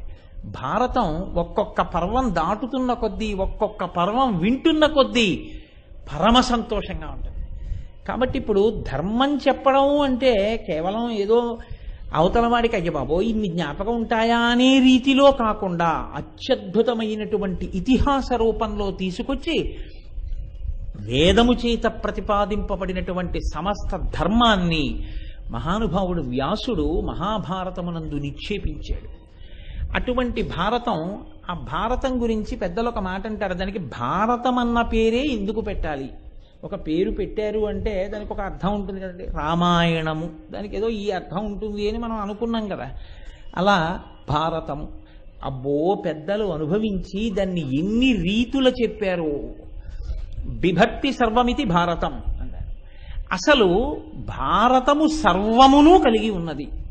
వ్యాసుడు మహాభారతాన్ని చేస్తూ ఒక మాట అంటారు, లోకమునందు ఆచరింపబడేటటువంటి ధర్మమన్నది ఏదుందో అది భారతంలో లేనిది ఉండదు. భారతంలో చెప్పబడని ధర్మం ఏదుందో అది లోకానికి అసలు తెలియదు. కాబట్టి భారతంలో చెప్పబడని ధర్మం అన్నది లేదు అన్నాడే. కాబట్టి సమస్తమైనటువంటి విషయాల్ని కూడా తనలో పొదిగించుకున్నది మహాభారతం కాదు. అన్నిటినీ భరించిన వాడెవరో వాడి గురించి ప్రతిపాదించేది భారతం. అది మీకు అర్థమైందనుకోండి, ఉత్తర క్షణంలో వచ్చే ప్రయోజనం ఏమిటో తెలుసా అండి? ఇలా ఎత్తిన తల ఇలా వంచడం వస్తుంది. మీరు భారతం చదివితే మీకు ఒక విషయం ద్యోతకమవుతుంది. ఎన్ని సాధించనివ్వండి, ఇదంతా మాకు కృష్ణప్రసాదం అంటుంటారు. మాదేముందండి ఇందులో, పరమేశ్వరుడి చేతి పనిముట్లం అంటుంటారు. చిన్న చిన్న వాటికి ఇలా చూపించి మేమే అంటూ ఉంటారు కౌరవులు. ఇది ఎంత ప్రమాదమో, అది ఎంత రక్షణ హేతువో మీకు చూపిస్తూ ఉంటుంది భారతం. మీరు ఆ కోణంలో పరిశీలనం చేస్తే భారతంలో మీరు ఎంత వినయంగా ఉండాలో మీకు అర్థమవుతుంది. వినయంగా ఉండడం అన్నది ఎప్పుడు వస్తుంది? ఏదైనా మీ సొంతం కాదు, మీకు ఏ విభూతి ఉన్నది అని లోకం అనుకుంటోందో, ఏ విభూతి ఉన్నదని మీరు అనుకుంటున్నారో అది ఈశ్వరుడి అనుగ్రహం, ఈశ్వర ప్రసాదం అన్న బుద్ధి మీకుంటే అంటే అదంతా మీదని మీకు అనిపిస్తుంది. అంతకన్నా డొల్లమాట ఇంకోటి ఉండదు. ఏదైనా ఉంటే ఈశ్వరానుగ్రహం, ఆ మాట రావడం ఆ వినయం, అలాంటి ప్రవర్తన ఉండడం వినయం. అది రావాలంటే భారతం చదవాలి. పోతన గారు భాగవతం చేస్తూ ఓ మాట అంటారు, ఎవ్వడు సృజించు ప్రాణుల ఎవ్వడు రక్షించు త్రుంచు ఎవ్వడనంతుండెవ్వడు విభుడెవ్వడు వాడి విధమున మనుచు బెనుచు హేలారతుడై అంటారు. ఈ లోకాలని సృజించినవాడు, సృష్టించినవాడు ఒకడున్నాడు, సృష్టించి నిలబెడుతున్నవాడు ఒకడున్నాడు, నిలబెట్టి లయం చేస్తున్నవాడు ఒకడున్నాడు. నేను ఒకనకొకప్పుడు ఒక ఊరు వెళ్ళాను. వెడితే అక్కడ నేను ఒక విచిత్రమైన విషయం చూసా. అక్కడ ఒక పెద్ద పొలం, ఆ పొలంలో ఆ మధ్య ఏదో పెద్ద నీరు, ఆ నీటిలో ఏదో పెద్ద ఒక విశేషం జరిగింది అని రండి చూడండి అంటే వెళ్ళాను నేను. వెడితే ఇప్పుడు మళ్ళీ ఆ పెద్ద దాని గురించి పెద్ద వివరం ఎందుకు గానండి. అక్కడ నేను ఒక గమ్మత్తు చూసా. ఆ పొలం గట్టు మీద ఎప్పుడో 3 తరాల క్రితం ఒక ఆయన మామిడి చెట్టు వేశాడు. ఆ మామిడి చెట్టు పక్కన ఎందుకు వేశారో కుంకుడు చెట్టు వేశారు. దానికి దీనికి చాలా దగ్గరగా ఈ 2 మానులు పెద్దవైపోయాయి. అయిపోవడంలో ఈ మానుని తగిలేసి ఒక మానుతో కలిసిపోయింది. కలిసిపోయి 2 మానులు కలిపి కొంతకాలానికి ఏమైపోయాయంటే ఒక్క మాను కిందే కనపడతాయి. మీకు వెళ్ళి చూస్తే 2 మానులు ఉండవు చెట్టుకి, ఒకటే. కానీ అందులోంచి కుంకుడు కొమ్మలే, మామిడి కొమ్మలే. ఇప్పుడు ఈ మాను భూమిలో ఉంటుంది. మాను భూమిలో ఉంది, ఒకే మానుంది కదా, ఆ వేర్లే నీటిని లాగుతున్నాయి కదా, అవే ఆ కిరణజన్య సంయోగ క్రియచేత పత్రహరితాన్ని తయారు చేస్తున్నాయి కదా అని కుంకుడుకాయ ఒక్కటి తీయగా ఒక్క మామిడి పండు చేదుగా ఉంటుందని మీరు అనుకుంటున్నారా? ఒక్క మామిడి పండు చేదుగా ఉండదు, ఒక్క కుంకుడుకాయ తీయగా ఉండదు. ఎవరి ప్రజ్ఞ? నీవు 2 మానులు దగ్గర వేస్తే కలిసిపోయేమో, కానీ దేని వ్యూహం దాందే. ఇది పోతన గారు అంటారు, ఎవ్వడు సృజించు ప్రాణుల ఎవ్వడు రక్షించు త్రుంచు ఎవ్వడు అనంతుండెవ్వడు విభుడెవ్వడు వాడి విధమున మనసు బెనుచు హేలారతుడై. మనం మీకు వెంకటేశ్వర వైభవం చెప్తూ చెప్పాను కదా, ఉన్నాడయా దేవుడు ఉన్నాడయా, కన్నులకు కనిపింపకున్నాడయా, కనిపింపకేమి చేస్తున్నాడయా, లోకాలు చీకట్ల పోకార్పల గగనాన రవిచంద్ర దీపాలు తిప్పాడయా, ఆధారమే లేని ఆకాశ చక్రమును నేలపై పడకుండా నిలిపాడయా, జీతభత్యము లేక ప్రీతితో మన కొరకు గాలిలో సురుటీలు తిప్పాడయా, ఇరుసు లేకుండానే ఈ భూచక్రమును ఎల్లవేళల తిప్పుచున్నాడయా, లక్షలాదిగనున్న నక్షత్రములు నేల పడకుండా అట్టే నిలిపాడయా, ధరణిలోనున్నట్టి జీవరాశులకెల్ల ఆహారమిడి ఆదరించాడయా, తెర వెనక తానుండి తెర ముందు మన నుంచి తైతక్కలాడించుచున్నాడయా, ఉన్నాడయా దేవుడు ఉన్నాడయా. ఇది తెలుసుకుంటే వాడు ఉన్నాడు అన్నది మీకు అర్థమైందనుకోండి. వాడు భరిస్తున్నవాడు, వాడు నిర్వహిస్తున్నవాడు. నీ ప్రజ్ఞ ఏమిటి మధ్యలో? నీకెక్కడి నుంచి వచ్చింది ఈ అహంకారం? అహంకరించడానికి నీకేం లేదు. మహానుభావుడు అదిగో తిక్కన గారు చెప్పుకున్నారు, ఈశ్వరానుగ్రహం నేనంతటి వాడిని అన్నారు. పోతన గారు చెప్పుకున్నారు, పలికిడిది భాగవతమట పలికించు విభుండు రామభద్రుండట, నే పలికిన భవారమగునట, పలికెద వేరుండుగాథ పలుకగనేలా అని చెప్పుకున్నారు. నేనన్న మాట అనకు, ఈశ్వరానుగ్రహం అండి అంటుండు. అది ప్రసాద బుద్ధి, అది వినయం. ఆ వినయం ఏర్పడాలి అంటే దీనినంతటినీ భరిస్తున్నవాడు జగద్రక్షకుడు, జగద్భర్త, దీనికంతటికీ కూడా పోషకుడు వేరొకడు ఉన్నాడు. వాడి అనుగ్రహం అన్న మాట నీకు రావాలంటే వాడి వైభవం ప్రకాశించాలి. అది ప్రకాశించాలంటే నువ్వు భారతం చదువుకోవాలి. భారతం చదివితే పైకి కనపడకుండా వెనక నుండి నడిపించేవాడెవరో మీకు తెలుస్తుంది. అందుకేనేమో ఇన్నాళ్ల నుంచి ఎన్ని ఉపన్యాసాలు చెప్పినా మైకట్టుకుని ముందు మాట్లాడే గోపాలకృష్ణ గారు భారతం దగ్గరికి వచ్చేటప్పటికి తెర వెనక నుంచి నడిపిస్తున్నారు. తెర ముందుండి ప్రకాశించవలసిన వాడు సూర్యనారాయణుడు, అందుకని డాక్టర్ గారు సూర్యనారాయణ గారు మాట్లాడారు. తెర వెనక నుండి గోపాలకృష్ణ గారు నడిపిస్తున్నారు. భారతం కదా. అందుకని కృష్ణ పరమాత్మ ఎలా జరిపించాలో అలాగే ఆ పేరుంది కాబట్టి అలాగే నడిపిస్తున్నారు ఆయన. కాబట్టి మీకు ఆ భారతం అన్న మాటలోనే ఎవడి గురించి తెలుసుకుంటే నీకు వినయం కలుగుతుందో, మనుష్య జన్మ సార్థకత కలుగుతుందో, అది నీకు నేర్పగలిగిన సత్తా కలిగినటువంటి ఇతిహాసం భారతం. కాదు భారతం అంటే అది మహత్వాత్, భారవత్వాత్, అది మాహాత్మ్యము చేత, భారము చేత. ఎందుకంటే 1,00,000 శ్లోకములతో కూడినటువంటి మహాభారతం సామాన్యమైనటువంటి గ్రంథమేం కాదు, పంచమ వేదం. వీటన్నింటి చేత ఇది భారతముచ్యతే, దాన్ని భారతము అని పిలిచారు. దాని మహాత్మ్యమే సామాన్యమైంది కాదండి. కలియుగంలో కలిపురుషుడి యొక్క దోషం నశించాలంటే ప్రధానంగా ఏది చదువుకోవాలి అని అడిగారు. నలదమయంతుల చరిత్ర చదవాలి. నలదమయంతుల చరిత్ర భారతాంతర్గతం, భారతంలో ఉంది. నన్నయ్య భట్టారకుడు చేశాడు. కాబట్టి మీకు ఎప్పుడెప్పుడు ఏది అవసరమో, ఎప్పుడెప్పుడు ఏది మిమ్మల్ని ఉద్ధరిస్తుందో, తిక్కన గారు అంటారు, మహాభారత కథాశ్రవణాన్ని చేస్తే, మహాభారతాన్ని చదువుకుంటే, మహాభారతాన్ని చెప్పుకుంటే కలియుగంలో ఎన్ని ఫలితాలంటే కొన్ని 100 గోవుల దానం చేసిన ఫలితం వేస్తారు. ఒక దేవాలయానికి ఒక ప్రతిపత్తిని, ఒక గొప్పతనాన్ని దేనివల్ల ఇస్తారంటే భారతం చెప్పడం మాట. దేవుడికి ఇక్కడ ఎప్పుడైనా భారతం చదివారా అని అడుగుతారు. పెద్దలు ఎప్పుడైనా వచ్చారనుకోండి, ప్రాజ్ఞులైనటువంటి వారు వస్తే ఈ దేవాలయంలో ఎప్పుడైనా భారతం చదివారా అండి అని అడుగుతారు. చెప్పడం మాట అలా ఉంచండి, చదువు చదివారా కనీసం. ఈ దేవాలయంలో భారతం చదివారండి అన్నారనుకోండి, దాని స్థాయి వేరని గుర్తు. అంటే భారతం అంత గొప్పది. అటువంటి భారతం మహత్వాత్, మహాత్మ్యము చేత, భారవత్వాత్, అది దానికి ఉన్నటువంటి భారము చేత, భారం అంటే క్లేశము, దాన్ని రచించడంలో ఆ కష్టం వచ్చింది. ఎందుకు వచ్చిందని మీరు అడుగుతారేమో. అసలు వ్యాసుడు మహాభారతాన్ని చెప్పేటప్పుడు అది వ్రాయడానికి సరి అయిన లేఖకుడు కావలసి వచ్చింది. ఎవరు వస్తారు? ఇప్పుడు లోకము కొరకు త్యాగము చేసి రాయగలిగినటువంటి నిబద్ధత కలిగిన వాడు కావాలి తప్ప, ఏదో లేఖకుడు అంటే ఆయన చెప్తుంటే ఈయన రాసేవాడు, అయ్యా కాసేపు బ్రేక్, టీ తాగుతామనేవాళ్ళు, కాఫీ తాగుతామనేవాళ్ళు లేఖకులేని రాస్తారు. అటువంటి వాడు కాదు కావలసింది. ఆయన ఎంత లోకోపకారం కోసం చెప్తున్నాడో అంత లోకోపకారం కోసం రాయగలిగిన వాడు కూడా ఉండాలి దాన్ని. కాబట్టి వినాయకుడిని అడిగాడు ఆయన, ఏమయ్యా భారతం చెప్తాను రాస్తావా అన్నాడు. అంటే వినాయకుడు అన్నాడు, నాకు చాలా వ్యవహారాలు ఉంటాయి, కాబట్టి నువ్వు భారతాన్ని చెప్తూ కూర్చుంటానని మెల్లమెల్లగా శ్లోకాలు చెప్తే కాదు, నువ్వు చాలా వేగంగా చెప్పాలి, నేను అంత వేగంగా రాస్తాను, తొందరగా పూర్తి చేయాలి మనం అన్నాడు. ఓహో అని వ్యాసుడు అన్నాడు, చెప్తాను, ఏ ఒక్క శ్లోకాన్ని అర్థం చేసుకోకుండా రాస్తావా అన్నాడు. అర్థం చేసుకోకుండా రాశాను అనకుండా అర్థం చేసుకుని రాస్తావా ప్రతి శ్లోకాన్ని అలా రాస్తానన్నాడు. లేకపోతే ఏదో ఆయన శ్రీవక్షోజకురంగనాభపై జిన్నందలంబోదరాదేవిందక్కమలా సమీపమున ప్రీతిని నిలిపినాడో జనంగ వందారుచనందనాది నిజ భక్త శ్రేణి కిందోతురా జీవక్షుండు కృతార్థు చేయుచు భదృష్టిన్ కృష్ణరాయాధిపున్నట్టుంటే కూర్చుని రాసేయడం కాదు. ఆయన చెప్తున్నది దీనికి అర్థం అవ్వాలి పరమార్థంతో, అర్థమై ఘంటం కదలాలి. అలా రాస్తావా అన్నాడు. అలా రాస్తానన్నాడు ఆయన. అది ఆయనకి కాబట్టి చెల్లింది వినాయకుడికి. మొదట రాసిన ఆయనకి అర్థమైంది అసలు. ఇప్పుడు ఆయన రాయడానికి అటువంటి ఘంటం ఎక్కడిది? లోకంలో అటువంటి ఘంటం ఇంకొకటి ఉండదు. కాబట్టి ఆయన ఏం చేశాడంటే, లోకము కొరకు వ్యాసుడు ఇంతటి త్యాగం చేస్తున్నాడు, ఇంత గొప్ప పంచమ వేదాన్ని ఇస్తున్నాడు, నేను కూడా అంత త్యాగం చేయాలి. ఏనుగు శరీరంలో అత్యంత అందమైంది, ఆకర్షణీయమైంది దాని దంతాలి. ఆయన అన్నాడు, లోకం కోసం నేను దంతాన్ని పీకేస్తున్నానని పీకేశాడు గణపతి. అందుకని ఏకదంతం మహాకాయం తప్తకాంచన సన్నిభం అని నమస్కారం చేస్తాం. లోకానికి త్యాగం నేర్పినవాడు గణపతి.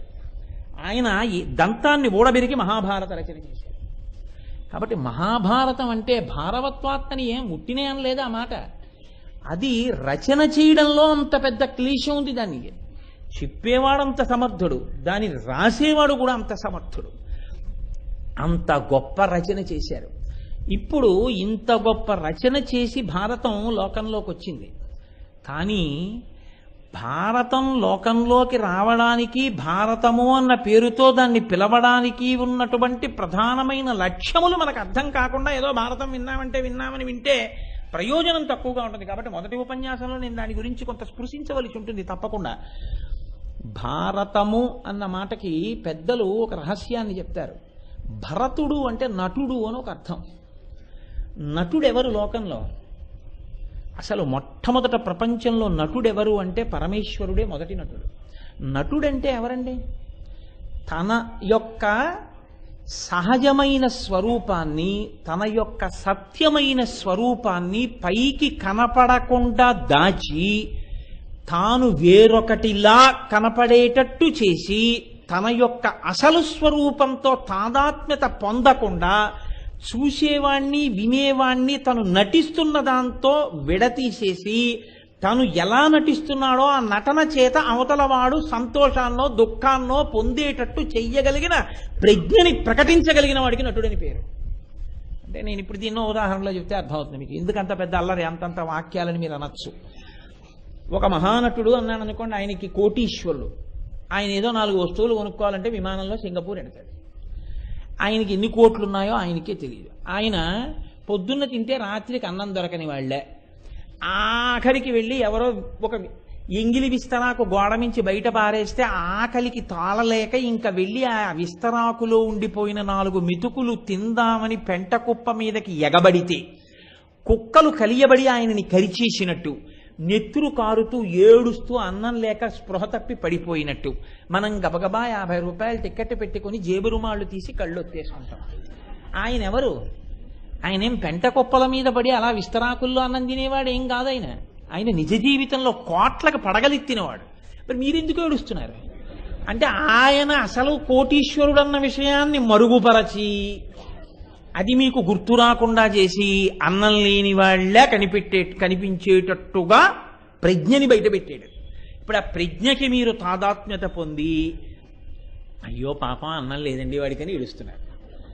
మా చిన్నతనంలో రక్త సంబంధంలో ఉందో సినిమా వచ్చింది.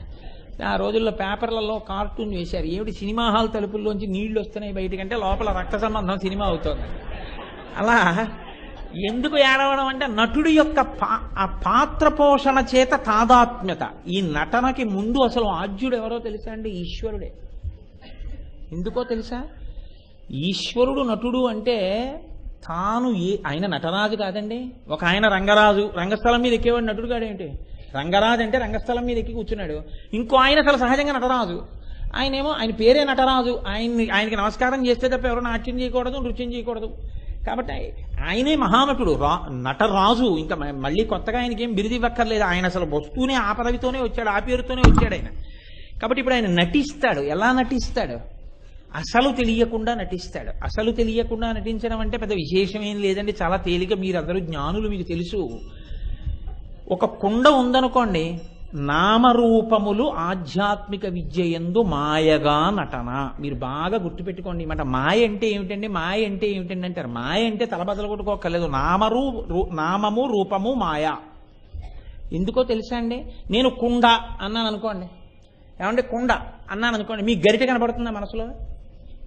కుండ అంటే ఏం కనబడుతుంది? మట్టితో చేయబడి నీటిని పట్టుకునేటటువంటి ఒక సాధనము. నేను ప్రమిద అన్నాను అనుకోండి, అక్కడ నుంచి ప్రమిద పట్టరండి అంటే ఒక కుండ పట్టుకొస్తారా? పట్టుకురారు, ప్రమిద పట్టుకొస్తారు. ఎందుకని? నేను ప్రమిద అన్నాను అనుకోండి, నామం. నేను ప్రమిద అనగానే మీకు రూపం గుర్తొస్తుంది. నేను రూపాన్ని చూపించి కుండం చూపించి అవి ఆ నీళ్లు పట్టుకోవడానికి వచ్చారు తెత్తురు అన్నాను అనుకోండి, ప్రమిద పట్టుకొస్తారా? కుండ పట్టుకొస్తారు.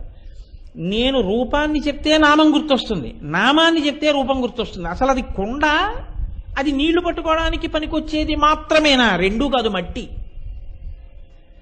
అసలు మట్టి మట్టిగా కనపడకుండా కుండగా కనపడడం మాయ. అదే నటన అంటేనండి. నామరూపములుగా కనపడడమే నటన, అదే మాయ, అదే నర్తన. ఉన్నది బంగారము, కానీ బంగారమును గుర్తించట్లేదు. కర్ణాభరణములు, కేయూరములు, కంకణములు, పాదమంజీరములు, మెడలో వేసుకున్న హారములుగా గుర్తింపబడుతోందంటే నామరూపములుగా గుర్తుపడుతున్నాం, కానీ ఉన్నది బంగారం. పిల్లాడు అంటున్నాడు, నాన్నగారండి ఇది ఏనుగండి, తొండమండి, దంతాలండి, ఎంత బాగుందో అనండి అంటున్నాడు. తండ్రి అంటున్నాడు, అది దంతి కాదు దారు అంటున్నాడు. అది దారు వికారం, అది కొయ్యరా, అది ఏనుగు కాదురా అంటున్నాడు. ఇప్పుడు కొయ్య నిజమా, ఏనుగు నిజమా? కొయ్య నిజం. కొయ్య ముక్కని ఏనుగుగా బొమ్మగా మలచారు. తెలియని పిల్లాడు ఏనుగు అంటున్నాడు.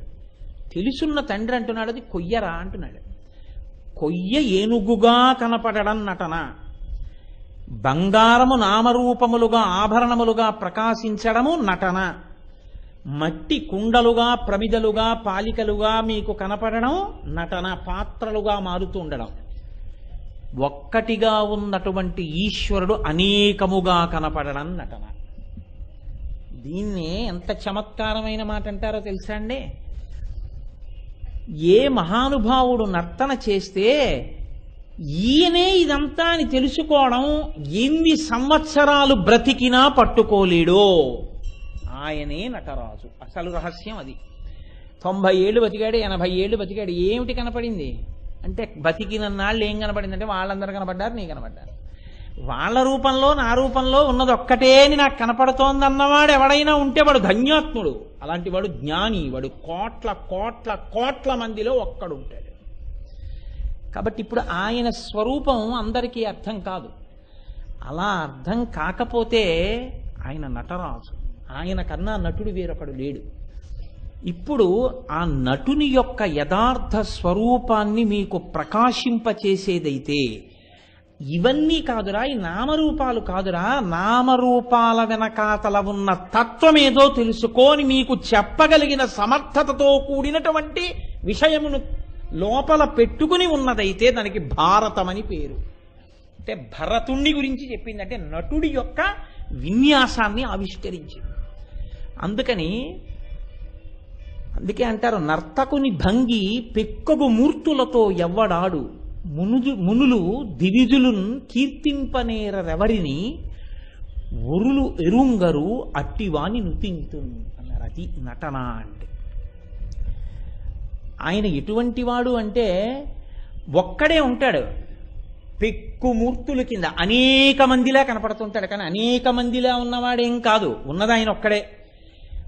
కంచిలో పృథ్వీలింగం, జంబుకేశ్వరంలో జలలింగం, అరుణాచలంలో అగ్నిలింగం, చిదంబరంలో ఆకాశలింగం, కాళహస్తిలో వాయులింగం, కోణార్కలో సూర్యలింగం, సీతాగుండంలో చంద్రలింగం, పశుపతినాథులో యజమానలింగంగా ఉన్నటువంటి 8 స్వరూపాలు తానే అని చెబుతున్నవాడు ఆయనే.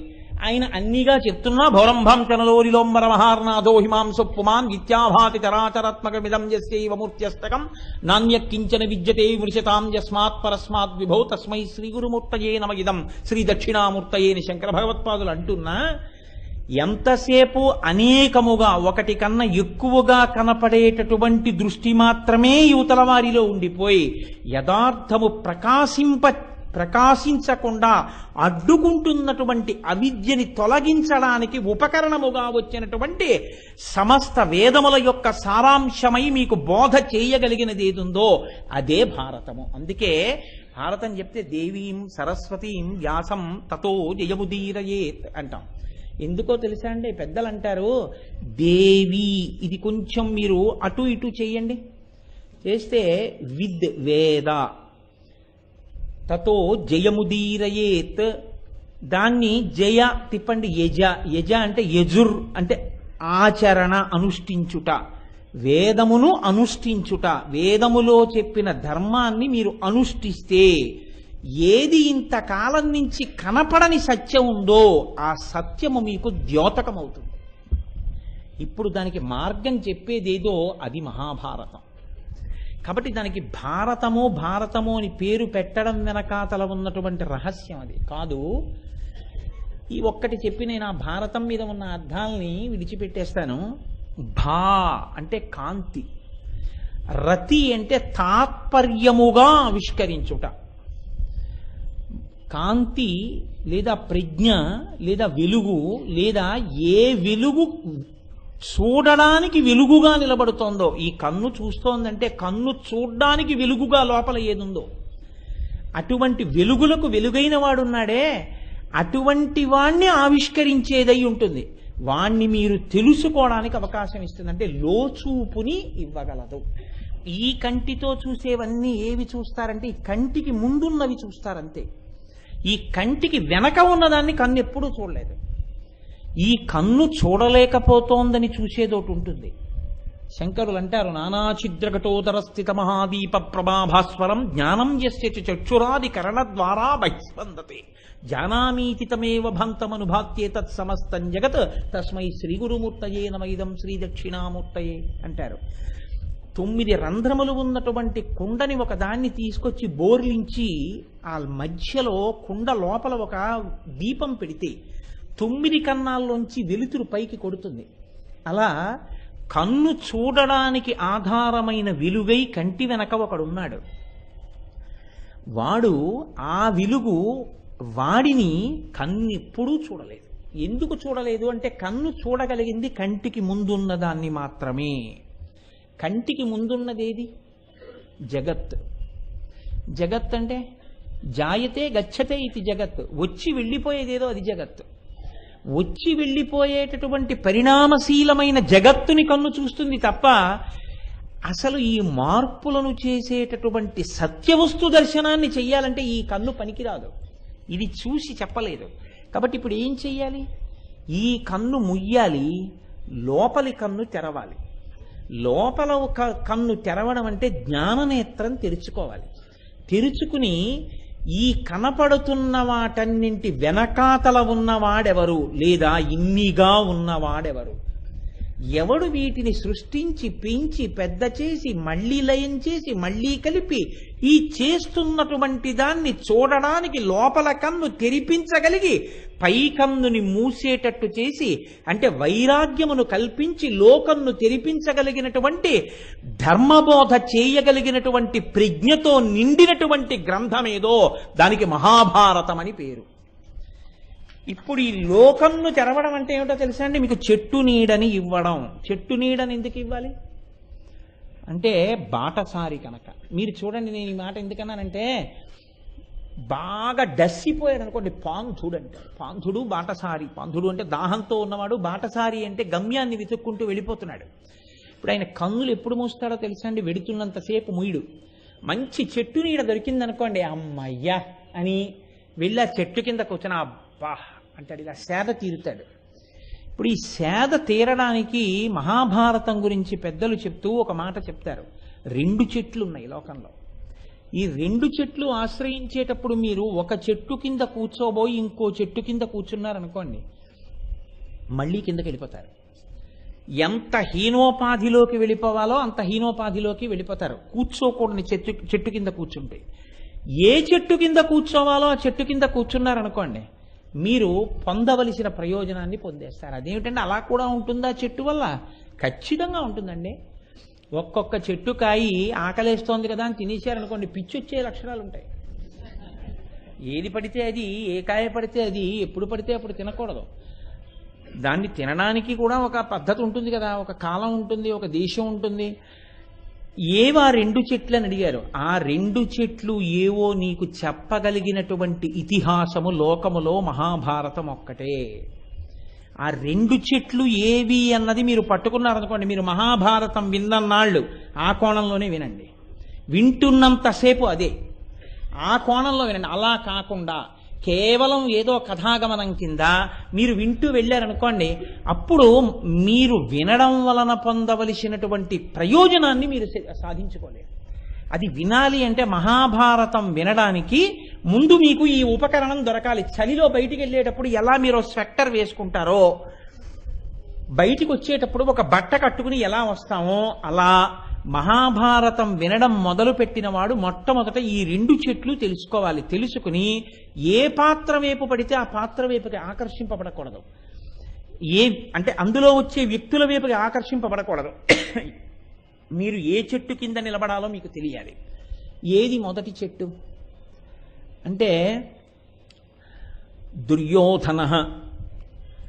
ఆయన ఎటువంటి వాడు? మహామన్యురూప, విపరీతమైనటువంటి క్రోధస్వరూపుడు. మహాద్రుమ, ఆ చెట్టు యొక్క మూలం, ఆ చెట్టు యొక్క కాండం ఆయనే. దుర్యోధన మన్యుమయో మహాద్రుమ. దుర్యోధనుడనేటటువంటి కాండం, మొదలుతో కూడిన ఒక పెద్ద చెట్టు ఒకటి పైకి లేచింది. ఇప్పుడు ఈ చెట్టుకి స్కంధ కర్ణ శకునిస్తస్య శాఖాః, దానికి కొమ్మలుగా వచ్చినటువంటి వాడు కర్ణుడు, దానికి చిలవలై పలవలైనటువంటి వాడు శకుని. దానికి దుశ్శాసన పుష్పఫలే సమృద్ధే. దుశ్శాసనుడు దానికి వచ్చినటువంటి పుష్పాలు ఫలాలు. ఎందుకని అంటే అసలు ఫలమంతా ఆయన దగ్గరే బయలుదేరింది. ఏనాడు ద్రౌపదీదేవిని సభలోకి ఈడ్చి తీసుకొచ్చి ఆవిడ వస్త్రాపహరణం చేశాడో ఆనాడు ప్రతిజ్ఞ చేశాడు భీముడు, నీ తొడలు విరగ్గొట్టి చంపేస్తానన్నాడు. అక్కడ పడింది. ఫలితం ఎక్కడొచ్చిందంటే దుశ్శాసనుడి వల్ల వచ్చింది. కాబట్టి దుశ్శాసన పుష్పఫలే సమృద్ధే. మూలం రాజా ధృతరాష్ట్రో మనీషి. చెట్టు పైకి కనపడుతుంది, మూలం పైకి కనపడదు, విత్తనం. అసలు ఈ ఆటలాడే వాళ్ళందరికీ వెనకాతల ఉండి కళ్ళు మూసుకుని, అంటే పైకి కనపడకుండా పుత్రవ్యామోహంతో ఇంత దారుణం జరగడానికి కారకుడు ఎవరు మూలం? ధృతరాష్ట్రుడు. ఇదో చెట్టు ఉంది, మీరు వెడుతుంటే ఇది కూడా కనపడుతుంది లోకంలో. లేకపోతే మీరు ఒకటి ఆలోచించండి, మనుష్య జన్మ వృధా అయిపోవడం అనేది ఎందుకు వస్తుందండి? ఇది మీకు ఇచ్చిన రోజునే మీరు ధరించారు కాదు కదా. ధరించడం మీ చేతిలో ఉందంటే మీరేవో చేయకూడని ఉన్నాయి. కాబట్టి ఇప్పుడు మీరు చెట్టు కిందకి వెళ్ళకూడదు. ఏమిటా చెట్టు? వెళ్ళకూడని చెట్టు నేను ముందు చెప్పాను మీకు. దుర్యోధన మన్యుమయో మహాద్రుమ. నేను మళ్ళీ చెప్పక్కర్లేదు. దుర్యోధనుడనేటటువంటి కాండంతో, కర్ణుడు శకుని అనేటటువంటి కొమ్మలు రెమ్మలతో, దుశ్శాసనుడనేటటువంటి ఆకులు పళ్లతో, ధృతరాష్ట్రుడనేటటువంటి మూలంతో ఉన్నటువంటి చెట్టు ఒకటి. రెండో చెట్టు ఒకటి ఉంది. అదేమిటది? యుధిష్ఠరో ధర్మమయో మహాద్రుమ. యుధిష్ఠరుడు అంటే ధర్మరాజు. ధర్మరాజు గారు అనబడేటటువంటి మాను కలిగినటువంటి పెద్ద చెట్టు. ఇప్పుడు దీనికి అర్జునో స్కంధ భీమసేనోస్య శాఖాః, దానికి కొమ్మలు బెరడుగా ఉన్నటువంటి వాడు అర్జునుడు, దాని శాఖోపశాఖలుగా విస్తరించినటువంటి వాడు భీమసేనుడు. మాద్రీసుతౌ పుష్పఫలే సమృద్ధే, మాద్రీసుతౌ అంటే మాద్రి కుమారులైనటువంటి నకుల సహదేవులు, వాళ్ళిద్దరూ దానికి పళ్ళు పువ్వులు ఆకులుగా ఉన్నారు. కాబట్టి పుష్పఫలే సమృద్ధే, ఆ మాద్రీసుతులైనటువంటి నకుల సహదేవులు ఆ చెట్టు యొక్క ఆకులు పళ్ళు కింద ఉన్నారు. దానికి మూలం ఎవరు? మూలం కృష్ణో బ్రహ్మచ బ్రాహ్మణాశ్చ, దానికి మూలం కృష్ణ పరమాత్మ, దానికి మూలం బ్రహ్మ. బ్రహ్మ అంటే బ్రహ్మము, కంటికి కనపడినటువంటి పరాత్పరుడు. బ్రాహ్మణాశ్చ, బ్రాహ్మణాశ్చ అంటే వేదాన్ని నమ్మి, వేదమంత్రములను నమ్మి అనుష్ఠాన పర్యంతంలోకి తెచ్చుకున్నటువంటి కర్మ ఉన్నవారు, అటువంటి కర్మ వలన, అటువంటి భక్తి వలన పండిన జ్ఞానమును పొందినవారు. ఇటువంటి వాళ్ళు బ్రహ్మచ బ్రాహ్మణాశ్చ, కృష్ణుడు పరబ్రహ్మము బ్రాహ్మణులు, వీళ్ళు మూలముగా కలిగినటువంటిది ఈ చెట్టు. ఇప్పుడు నువ్వు ఆ చెట్టు కిందకెళ్ళి కూర్చుంటే ఇహ జన్మ లేదు, నీవు కృష్ణుణ్ణి చేరిపోతావు. నువ్వు కానీ దుర్యోధనుడన్న చెట్టు కిందకు వచ్చి కూర్చుంటే మనుష్య జన్మ పాడైపోతుంది. రెండూ చెట్లే. ఒక్కొక్క చెట్టు విషపు గాలులు వీస్తుంది, ఆ చెట్టు కిందకి వెళ్ళి కూర్చున్నందుకు మరణిస్తారు. కాబట్టి ఏ చెట్టు కింద కూర్చుంటావో నువ్వు ఎంచుకో. ఇప్పుడు నీకు ఈ చెట్టు ఎందుకంటే అలా అన్నారు, ఇహ వినడం మొదలుపెట్టు. వినడం మొదలు పెడితే యుధిష్ఠరో అంటే ఆయన ఎలా ఉంటాడో, భీమసేనుడు ఎలా ఉంటాడో, అర్జునుడు ఎలా ఉంటాడో, ఎందుకు వాళ్ళకి కృష్ణుడు మూలం అయ్యాడో, వీళ్ళకి ఎందుకు మూలం కాలేదు, అందుకే మహాభారతానికి జయమని పేరు. జయం అంటే ఏమిటండి అందులో జయం అని అడుగుతారేమో. ఎక్కడ ధర్మం ఉందో అక్కడ జయం ఉంటుంది. జయ అన్న మాట అక్షరాల్ని అంకెల్లోకి మార్చేటటువంటి సంప్రదాయం ఒకటి ఉంది మనకి. అందులో య 1, జ 8, అంకానాం వామతోగతి, దాన్ని మళ్ళీ ఎడం పక్క నుంచి తీసుకొస్తే 18. మహాభారతంలో 18 రోజులు యుద్ధం, 18 పర్వాలు, 18 భగవద్గీత అధ్యాయాలు, యుద్ధం 18 అక్షౌహిణీలు, 8, 1, 9. అక్షయ సంఖ్య అని పేరు 9కి. ఎందుకో తెలుసా అండి, అది వికారాన్ని చెందకుండా వెడుతూ ఉంటుంది. మీకు నేను తరచు చెప్తూ ఉంటాను ఆ మాట. 9 1 9, 9 2 18, 8 1 9, 9 3 27, 7 2 9, 9 4 36, 3 6 9, 9 5 45, 5 4 9, 9 6 54, 5 4 9. ఇలా ఏం చేసినా మళ్ళీ 9 వస్తూ ఉంటుంది అక్షయ సంఖ్య. ఇది యతధర్మస్తతో జయ. ఎక్కడైతే ధర్మం ఉందో అక్కడ జయం ఉంటుంది. ఎక్కడ ధర్మం ఉందో, ఏది పట్టుకోవడం ధర్మమో మీకు తెలియాలంటే మహాభారతంలో ధర్మాన్ని పట్టుకున్న చెట్టు ఒకటి ఉంది. ఆ చెట్టుని మీరు పట్టుకుని ఆ చెట్టు కిందకి వెళ్ళి కూర్చున్నారనుకోండి, అంటే ఈ పాత్రని నేను దృష్టిలో పెట్టుకుంటానన్నారనుకోండి, మీరు వెళ్ళవలసిన మార్గం మీకు తెలిసిపోయింది. ఆయన ఏం చేస్తున్నాడు అన్నది గమనిస్తున్నారనుకోండి, అలా మీరు చేయడమే జీవితంలో. కాబట్టి ఇది మహాభారతంలో మీకు ధర్మాన్ని ప్రవచనం చెయ్యడానికి తీసుకున్నటువంటి మార్గం. అందుకని మహానుభావుడు ఏం సామాన్యమైన భారతం అండి, 18 పర్వములతో కూడినటువంటి రచన. ఆదిపర్వం, సభాపర్వం, అరణ్యపర్వం, విరాట పర్వం, ఉద్యోగ పర్వం, ఆ తర్వాత భీష్మ పర్వం, ద్రోణపర్వం, కర్ణపర్వం, శల్యపర్వం, సౌప్తిక పర్వం, స్త్రీ పర్వం, శాంతి పర్వం, అనుశాసనిక పర్వం, అశ్వమేధ పర్వం, ఆశ్రమవాస పర్వం, ఆ తర్వాత మౌసుల పర్వం, మహాప్రస్థానిక పర్వం, స్వర్గారోహణ పర్వం. 18 పర్వాలు. 18 పర్వములతో కూడినటువంటి మహాభారతాన్ని వ్యాస భగవానుడు లోకానికి అందించాడు. ఇంత గొప్ప భారతాన్ని లోకానికి వ్యాసుడు అందించడం ఒక ఎత్తైతే, అటువంటి మహాభారతాన్ని ఆంధ్రీకరించడం ఒక ఎత్తు. తెలుగువారందరూ గర్వపడవలసినటువంటిది, తెలుగువారందరూ ఆనందించవలసినటువంటిది, తెలుగువాడిగా పుట్టినవాడు నమస్కరించవలసినది కవిత్రయానికి. ఏ ఒక్కరూ ఆంధ్రీకరించింది కాదండి మహాభారతం. 3 కవులు 100 సంవత్సరాల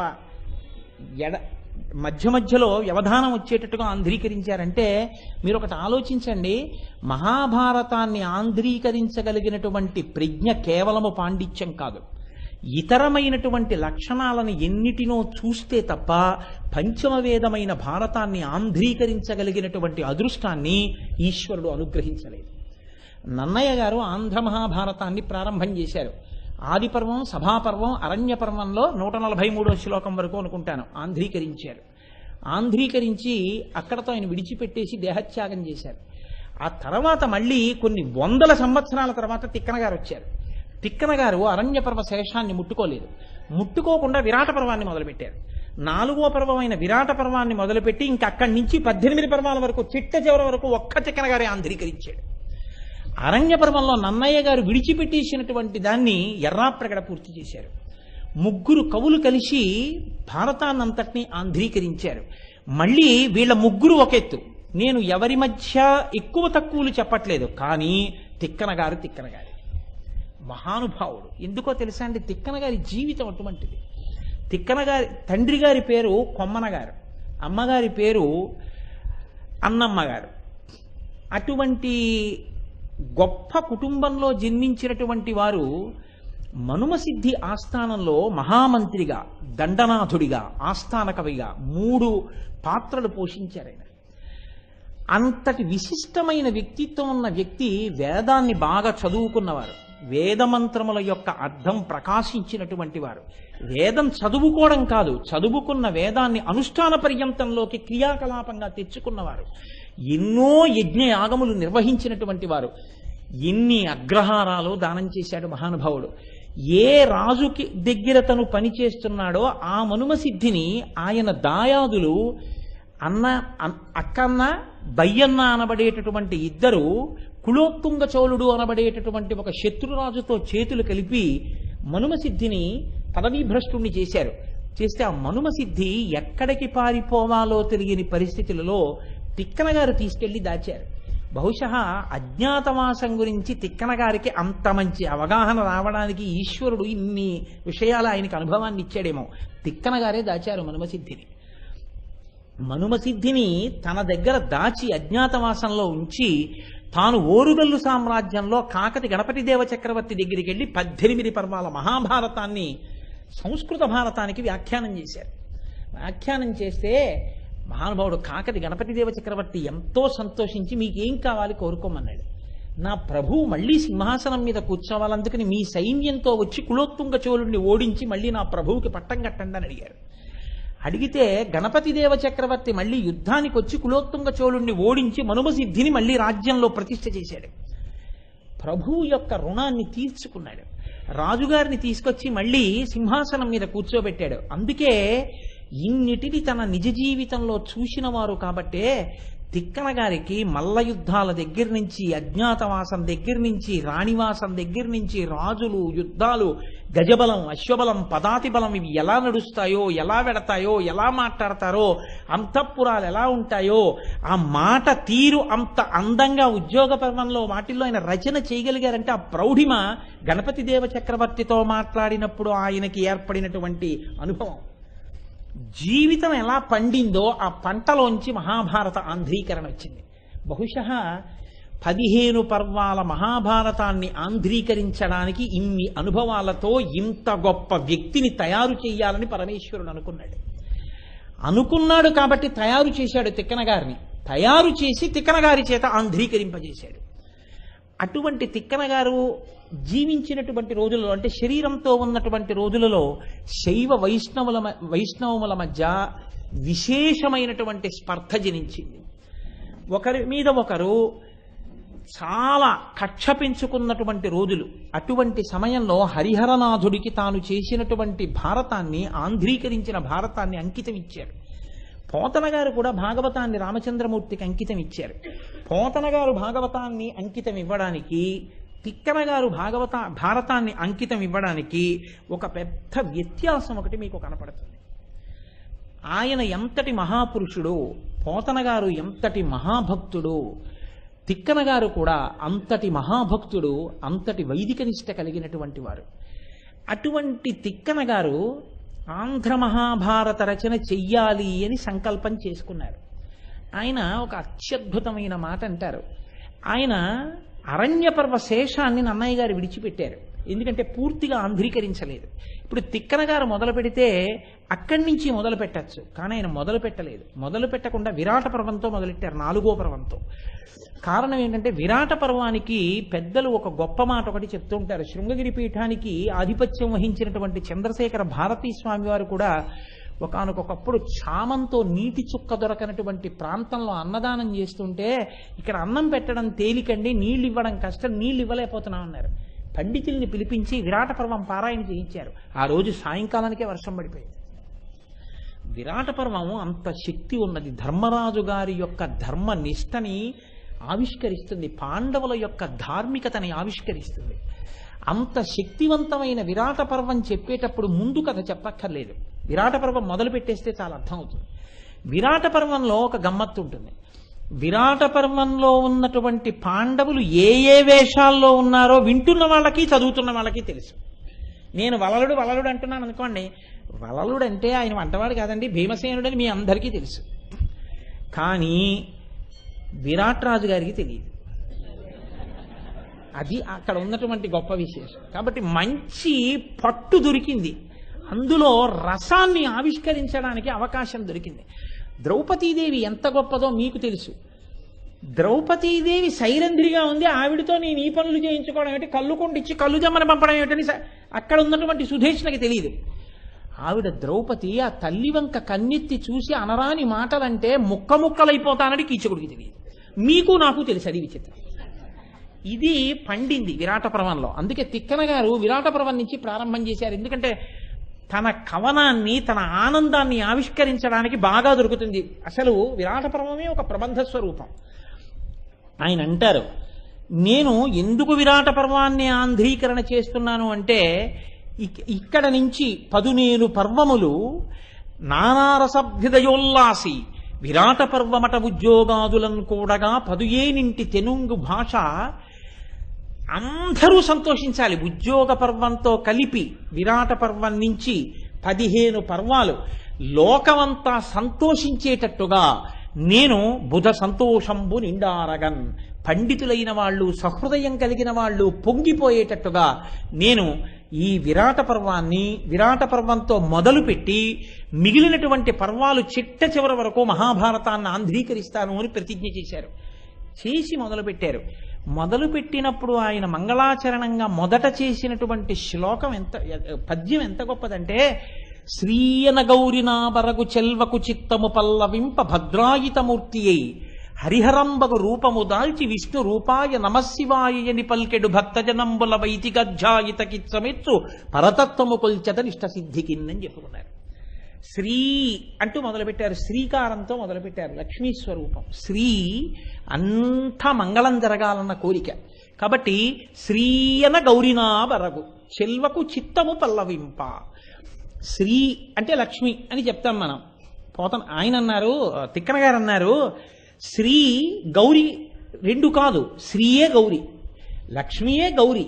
లక్ష్మి అనబడే గౌరీ చిత్తము పల్లవింప, ఆవిడ యొక్క చిత్తము, ఆవిడ మనసు సంతోషించేటట్టుగా హరిహరంబగు రూపము దాల్చి, హరిహర అన్న భేదం లేకుండా హరిహరాత్మకుడిగా విష్ణువు శివుడు కలిసి ఉన్నటువంటి స్వరూపంగా ఉన్నటువంటి వాడెవడున్నాడో, ఏ వైదికధ్యాయత వేదాన్ని నమ్మి పరమేశ్వర స్వరూపం అంటే శివకేశవులని 2 ఉండరు, శివకేశవులుగా ఉన్నవాడొక్కడే అని వేదము యొక్క తాత్పర్యాన్ని అర్థం చేసుకుని రమించినటువంటి హృదయం కలిగిన వాళ్ళు ఎవరుంటారో అటువంటి వాళ్ళు విష్ణు రూపాయ నమశివాయని పల్కెడు వైతికధ్యాయితకిచ్చమెచ్చు పరతత్వము కొల్చెద నిష్ట సిద్ధికిన్. నేను నా కోరిక తీరడానికి 15 పర్వాలు ఆంధ్రీకరించగలిగిన శక్తి కలగడానికి నేను అటువంటి స్వరూపానికి నమస్కారం చేస్తున్నాను. కాబట్టి ఇప్పుడు ఆయన విష్ణువుకి నమస్కారం చేశారా, శివుడికి నమస్కారం చేశారా? అసలు విష్ణువు శివుడని 2 లేవు, 2 కలిపి ఉన్నది ఒక్క పదార్థం అన్నారు. అటువంటి స్వరూపానికి నేను నమస్కారం చేసి మొదలు పెడుతున్నాను. గమ్మత్తు ఏమైందో తెలుసా అండి? ఆయన ఈ మాట అనగానే నానారసాభ్యుదయోల్లాసి కదా ఆయన చెయ్యవలసినటువంటిది. చతుర్థమూర్జిత కథోపేతంబు, అద్భుతమైనటువంటి ఊర్జిత కథ, అంటే పట్టుతో కూడినటువంటి కథ ఉన్నటువంటి విరాట పర్వంతో మొదలు పెడుతున్నారు. ఆయన నిద్రపోయారా అంటే నిద్రపోలేదు, నిద్రపోలేదా అంటే నిద్రపోని అవస్థ కాదు. ఒక రోజున మహాభారతాన్ని ఆంధ్రీకరించాలి అని సంకల్పం చేసుకుని ఒక చోట కూర్చున్నారని మీరు అనుకోండి.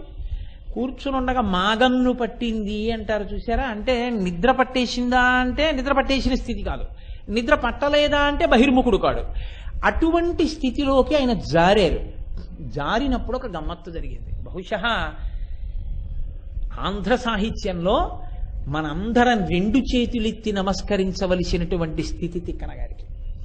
ఆయనకి ఆ స్థితిలో, అది స్వప్నము అన్న మాట వాడడం కూడా సరిపోదు, కొమ్మన గారు కనబడ్డారు. కొమ్మన గారు అంటే తిక్కన గారి తండ్రి గారు. కనబడి ఆయన అన్నారు, తిక్కన నేను రా అన్నారు. అనేటప్పటికీ నాన్నగారు మీరా అని తిక్కన గారు గభాలను లేచి నిలబడి తండ్రి గారికి నమస్కారం చేశారు.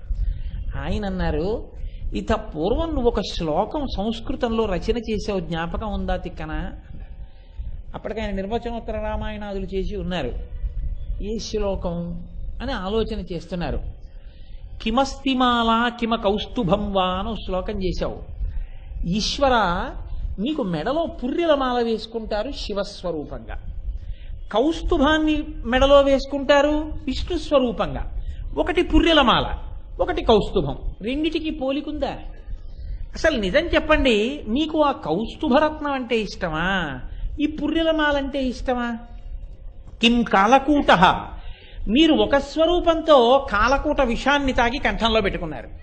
నిజం చెప్పండి, తాగి గుటక వేసేస్తే అమ్మో మళ్ళీ దొరుకుతుందో దొరకదో అన్నట్టుగా కంఠంలో పెట్టుకుని దాచుకున్నారంటే మీకు కాలకూట విషం అంటే ఇష్టమా?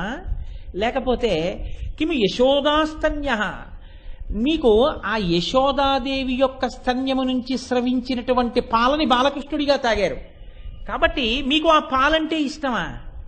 ఇప్పుడు ఆయన అడుగుతున్నది శివస్వరూపాన్ని విష్ణు స్వరూపాన్ని కలిపి ఈ ప్రశ్న వేశారు. ఈ రెండిటిలో మీకు అసలు ఏది ఇష్టమో నాకొక్కసారి చెప్పండి అని అడిగారు. నువ్వు ఈ శ్లోకం చేశావు కదా తిక్కన, ఆ శ్లోకాన్ని విని హరిహరనాథుడు సంతోషించాడు. ఆంధ్రదేశంలో హరిహరనాథుని యొక్క స్వరూపం ఫిలిం నగర్ దేవాలయంలో ఉంది. నేను ఒకసారి దర్శనం చేసి ఎంతో సంతోషించాను. విష్ణువు శివుడు రెండు కలిసినటువంటి స్వరూపం. ఆ హరిహరనాథుడు నిన్ను చూడ్డానికి వస్తున్నాడన్నారు. ఇటువంటి సన్నివేశం మీరు ఎక్కడైనా చూసారా? అంటే అలా ఎందుకు జరగాలండి అని మీకు అనుమానం రావచ్చు. హరిహరనాథుడే వచ్చేసాడు అనుకోండి, ఇప్పుడు భగవానుడే వచ్చేసాడు అనుకోండి, ఏమో తిక్కన గారు గబుక్కుని గుర్తుపడతారో ఏమిటి ఇలా ఉన్నావు నువ్వెవరో, ఏమో స్తోత్రం అవి చేస్తారేమో బాగుండదని. ఎవరైనా చాలా ముఖ్యమైన వారి దగ్గరికి ఎడుతున్నారనుకోండి, వారికి బాగా తెలుసున్న వారిని ముందు ఆశ్రయించి వారిని పట్టుకుని ఏమంటే కొంచెం నన్ను పరిచయం చేయండి అని తీసుకెళ్తారు. తీసుకెళ్తే ఈయనండి ఫలానా అంటే ఈయన వలన ఆయనతో చక్కగా మాట్లాడతారు కదా. అందుకని అలా ముందు కొమ్మనని తీసుకుని వచ్చారు, ఎందుకు ప్రీతి కలిగిందో చెప్పడానికి. ఇప్పుడు కొమ్మన ఈ మాట చెప్పిన తర్వాత హరిహరనాథుడు విజయం చేస్తున్నాడు, నీతో మాట్లాడతాటన్నారు. ఏమి భాగ్యం, హరిహరనాథుడు నాతో మాట్లాడడానికి రావడమా? తండ్రి గారు ఏరి అని ఇలా చూశారు. మహానుభావుడు కోటి సూర్యుల పగిది వెలిగిపోతూ హరిహరనాథుడి యొక్క పాద మంజీరముల సవ్వళ్ళు వినపడుతుండగా ఆయన వచ్చి ఎదురుగుండా నిలబడ్డారు. రెండు కన్నుల వెంట ఆనంద బాష్పధారలు కారిపోతూ తిక్కన గారు రెండు చేతులు కైమోడ్చి ఇలా లలాటమునకు తగల్చి ఒక పక్కకి వెళ్ళి వంగి నమస్కరించి నిలబడ్డారు. నిలబడి ఆయన ఆనాడు చెప్పినటువంటి పద్యం ఆంధ్ర సాహిత్యంలోనే ఒక మణిపూస. కరుణారసము పొంగి దొరపడి చాట్పున శశిరేఖ అమృతంబు జాలువార, గురి అయిన చెలుమున వెలసిన లోక రక్షణమనంగా, ప్రథమాద్రినేతించు భానుబింబము నాన వరమున కౌస్తుభ రత్నమొప్ప, హరినీల పాత్రిక సురభి చందనమున్న గతినాభి ధవళ పంకజము మెరయ, సురనదియును కాళిందియును వెరసినట్టి కాంతి పూరమ్ము శోభిల్లు శాంతమూర్తి, నా మనసు ఆనంద మగ్నముగ చేసి ఎలమి సన్నిధి చేసే సర్వేశ్వరుండు అని చెప్పారు. కరుణారసము పొంగి దొరపెడు చాట్పున శశిరేఖ అమృతంబు జాలువార. ఆ ఎదురుగుండా నిలబడినటువంటి మూర్తిని కింద నుంచి పైకి వర్ణించట్లేదు, పైనుంచి కిందకి వర్ణిస్తున్నారు. ముందు చూడగానే ఇలా కదండి చూస్తాం, ఆ సహజత్వం, ఆ చూడగానే ఆ ఆనందంతో నోటి వెంట వచ్చిన మాట. కరుణారసము పొంగి దొరపెడు చాట్పున శశిరేఖ అమృతంబు జాలువార. ఆ తల మీద పెట్టుకున్నటువంటి చంద్రవంక, చంద్రవంక శివస్వరూపంగా ఈశ్వరుడు ధరిస్తాడు. ఇప్పుడు దాని నుంచి అమృత బిందువులు స్రవిస్తూ ఉంటాయి. అదేగా యజుర్వేదంలో మనం చెప్తాం, ఆపాతాళ నభస్థలంత భువన బ్రహ్మాండమా విస్ఫుర జ్యోతి స్ఫాటిక మౌలి అని. ఆ పెట్టుకున్నటువంటి చంద్రవంక మించి పడుతున్నటువంటి అమృత బిందువులలో తడుస్తూ ఉంటాడు స్వామి అని. కాబట్టి అవి ఆ అమృత బిందువులు పడుతున్నాయి. అమృత బిందువులు పడుతున్నటువంటి చంద్రవంకని శిగ మీద ఆభరణంగా ధరించినటువంటి శివస్వరూపంగా తల దర్శనమైంది. తిక్కన గారు అన్నారు, అది అమృత బిందువులు కాదు, నా మీద చూపిస్తున్నటువంటి కరుణామృత రసాన్ని వర్షింపజేస్తున్నాడన్నారు. కరుణారసము పొంగి దొరపెడు చాట్పున శశిరేఖ అమృతంబు జాలువార. ఇప్పుడు నాభివంక చూశారు, ఇలా తలవంక చూసి ఇలా చూశారు. చూసేటప్పటికి నాభి దగ్గర ఎలా కనపడింది? హరినీల పాత్రిక సురభి చందనమున్న ఆ నాభి దగ్గర నుంచి చూసేటప్పటికీ ధవళ పంకజము మెరయ, ఒక తెల్లటి పద్మం ఒకటి నాభికమలంలోంచి ఇలా పైకొచ్చి నిలబడి ఉంది. అంటే చతుర్ముఖ బ్రహ్మగారి యొక్క వ్యుత్పత్తి స్థానం. ఆ పద్మం, ఆ నాభి గొట్టం, ఆ నాభిలోంచి తామర యొక్క తూడు పైకి లేచింది. అలా ఎవరి నాభిలోంచి తామర పైకి వచ్చిందని మనం చెప్పుకుంటాం?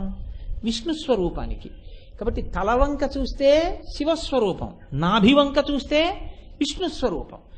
ఇప్పుడు ఇలా మళ్ళీ తలపైకెత్తి చూశారు ఈ కంఠం దగ్గరికి. గురి అయిన చెలుమున లోకరక్షణ మనంగ గళమున ఛాయదోప. తెల్లటి కంఠం మీద నల్లటి మత్స కనపడింది. హాలాహల భక్షణం చేసి కంఠంలో ఆ హాలాహలాన్ని నిలబెట్టేసుకున్నప్పుడు నీలకంఠుడన్న పేరుతో ఆ కంఠం నీలమైనటువంటి రంగుని పొందింది.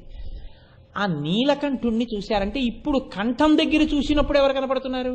మళ్ళీ శివదర్శనం. ఇప్పుడు మళ్ళీ ఇలా కిందకి చూశారు, గుండెల దగ్గరికి చూసేటప్పటికీ కౌస్తుభరత్నం కనపడింది. ప్రథమాద్రినేతించు భానుబింబమునాన ఉరమున కౌస్తుభరత్నమొప్ప. ఆ తూర్పు కొండ మించి వచ్చేటటువంటి సూర్యకిరణములు ఎటువంటి ప్రకాశంతో ఉంటాయో అటువంటి కాంతి వెదజల్లుతున్నటువంటి కౌస్తుభమని కనబడింది.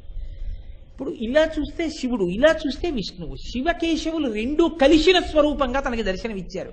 ఇది ఎలా ఉందన్నారంటే, సురనదియును కాళిందియును బెరసినట్టి కాంతిపూరమ్ము శోభిల్లు శాంతమూర్తి. సురనది అంటే గంగ, కాళింది అంటే యమున. యమున నల్లగా ఉంటుంది, గంగ తెల్లగా ఉంటుంది. తెల్లటి గంగ నల్లటి యమున కలిసిపోతే ఎలా ఉంటుందో అలా ఉంది. కాంతిపూరమ్ము శోభిల్లు శాంతమూర్తి. ఒక పెద్ద కాంతి వలయం ఇలా ముందుకొచ్చేస్తే ఎంత ప్రసన్నంగా ఎంత అందంగా ఉంటుందో అలా ఉన్నట్ట. నా మనసు ఆనందమగ్నముగా చేసి, ఆనందము అన్న మాటకు అర్థం వేరు, సుఖము అన్న మాటకు అర్థం వేరు. సుఖము అంటే మీ లోపలది కాక మీ పైనున్న వాటి యొక్క సంపర్కము చేత లోపల ఒక సంతృప్తి భావన పైకి కాసేపు ఉద్భుతమైతే సుఖం అంటారు.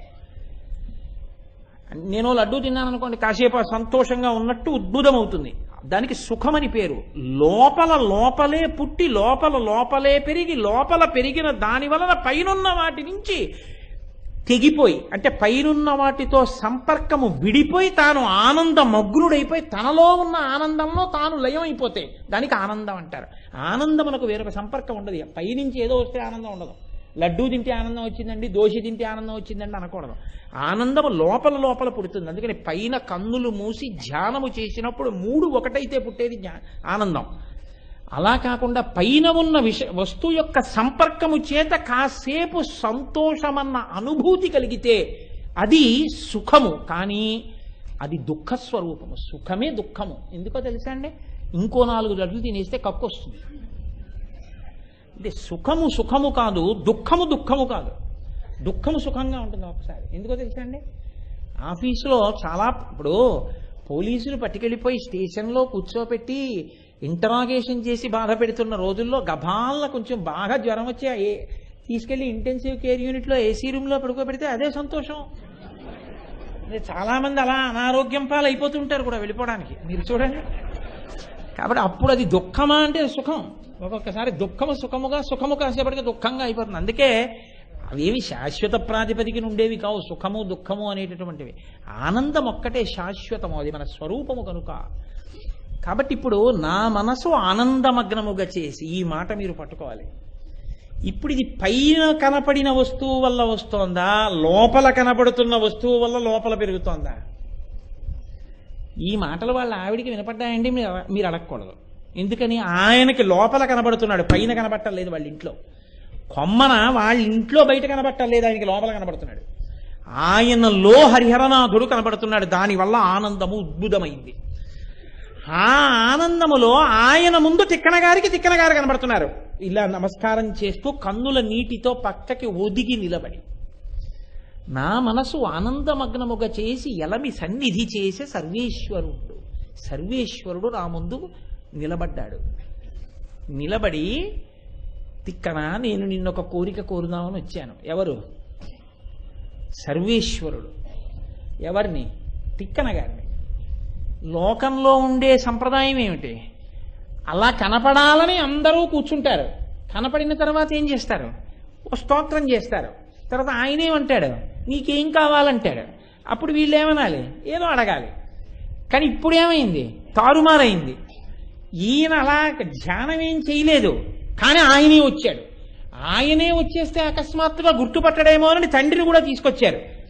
కొమ్మన గారు చెప్పారు, ఈ శ్లోకానికి సంతోషించి తాను వస్తున్నానని నీకు చెప్పమని నన్ను కబురు చేసి తీసుకొచ్చారు హరిహరనాథుడు అన్నారు. ఇప్పుడు తిక్కన గారి వల్ల ఎవరు సంతోషించారు? తండ్రి గారు సంతోషించారు. తండ్రి గారిది సామాన్యమైన వంశమా? మహాపురుషులు తిక్కన గారి వంశంలో అంతా. ఇప్పుడు ఆయన నిలబడి అన్నారు, తిక్కనా నాదో కోరిక. స్వామి, సమస్త జగత్తుకి కోరికలు తీర్చగలిగిన వాడివి, నీ కోరికనే తీర్చడమా? ఏమి ఆజ్ఞ? మీకు నేను ఏదైనా చెయ్యడం అంటే మీరు నన్ను పనిముట్టుగా వాడుకుని నా చేత చేయించుకుని నాకు ధన్యతనివ్వడం, ఇది నేర్చుకోవలసింది. నేను ఇది అని ఎప్పుడూ చెప్పకో, నేను ఇదిగా స్వీకరింపబడ్డానని చెప్పప్పుడు ధన్యత. లేకపోతే ఎన్ని ఉన్నా ఇంటూ సున్నా, ఎందుకు పనికిరావు. నేనని ఎన్నడూ చెప్పవద్దు. ఈశ్వరానుగ్రహం చేత నాకు ఇది సంక్రమించిందని చెప్పాలి.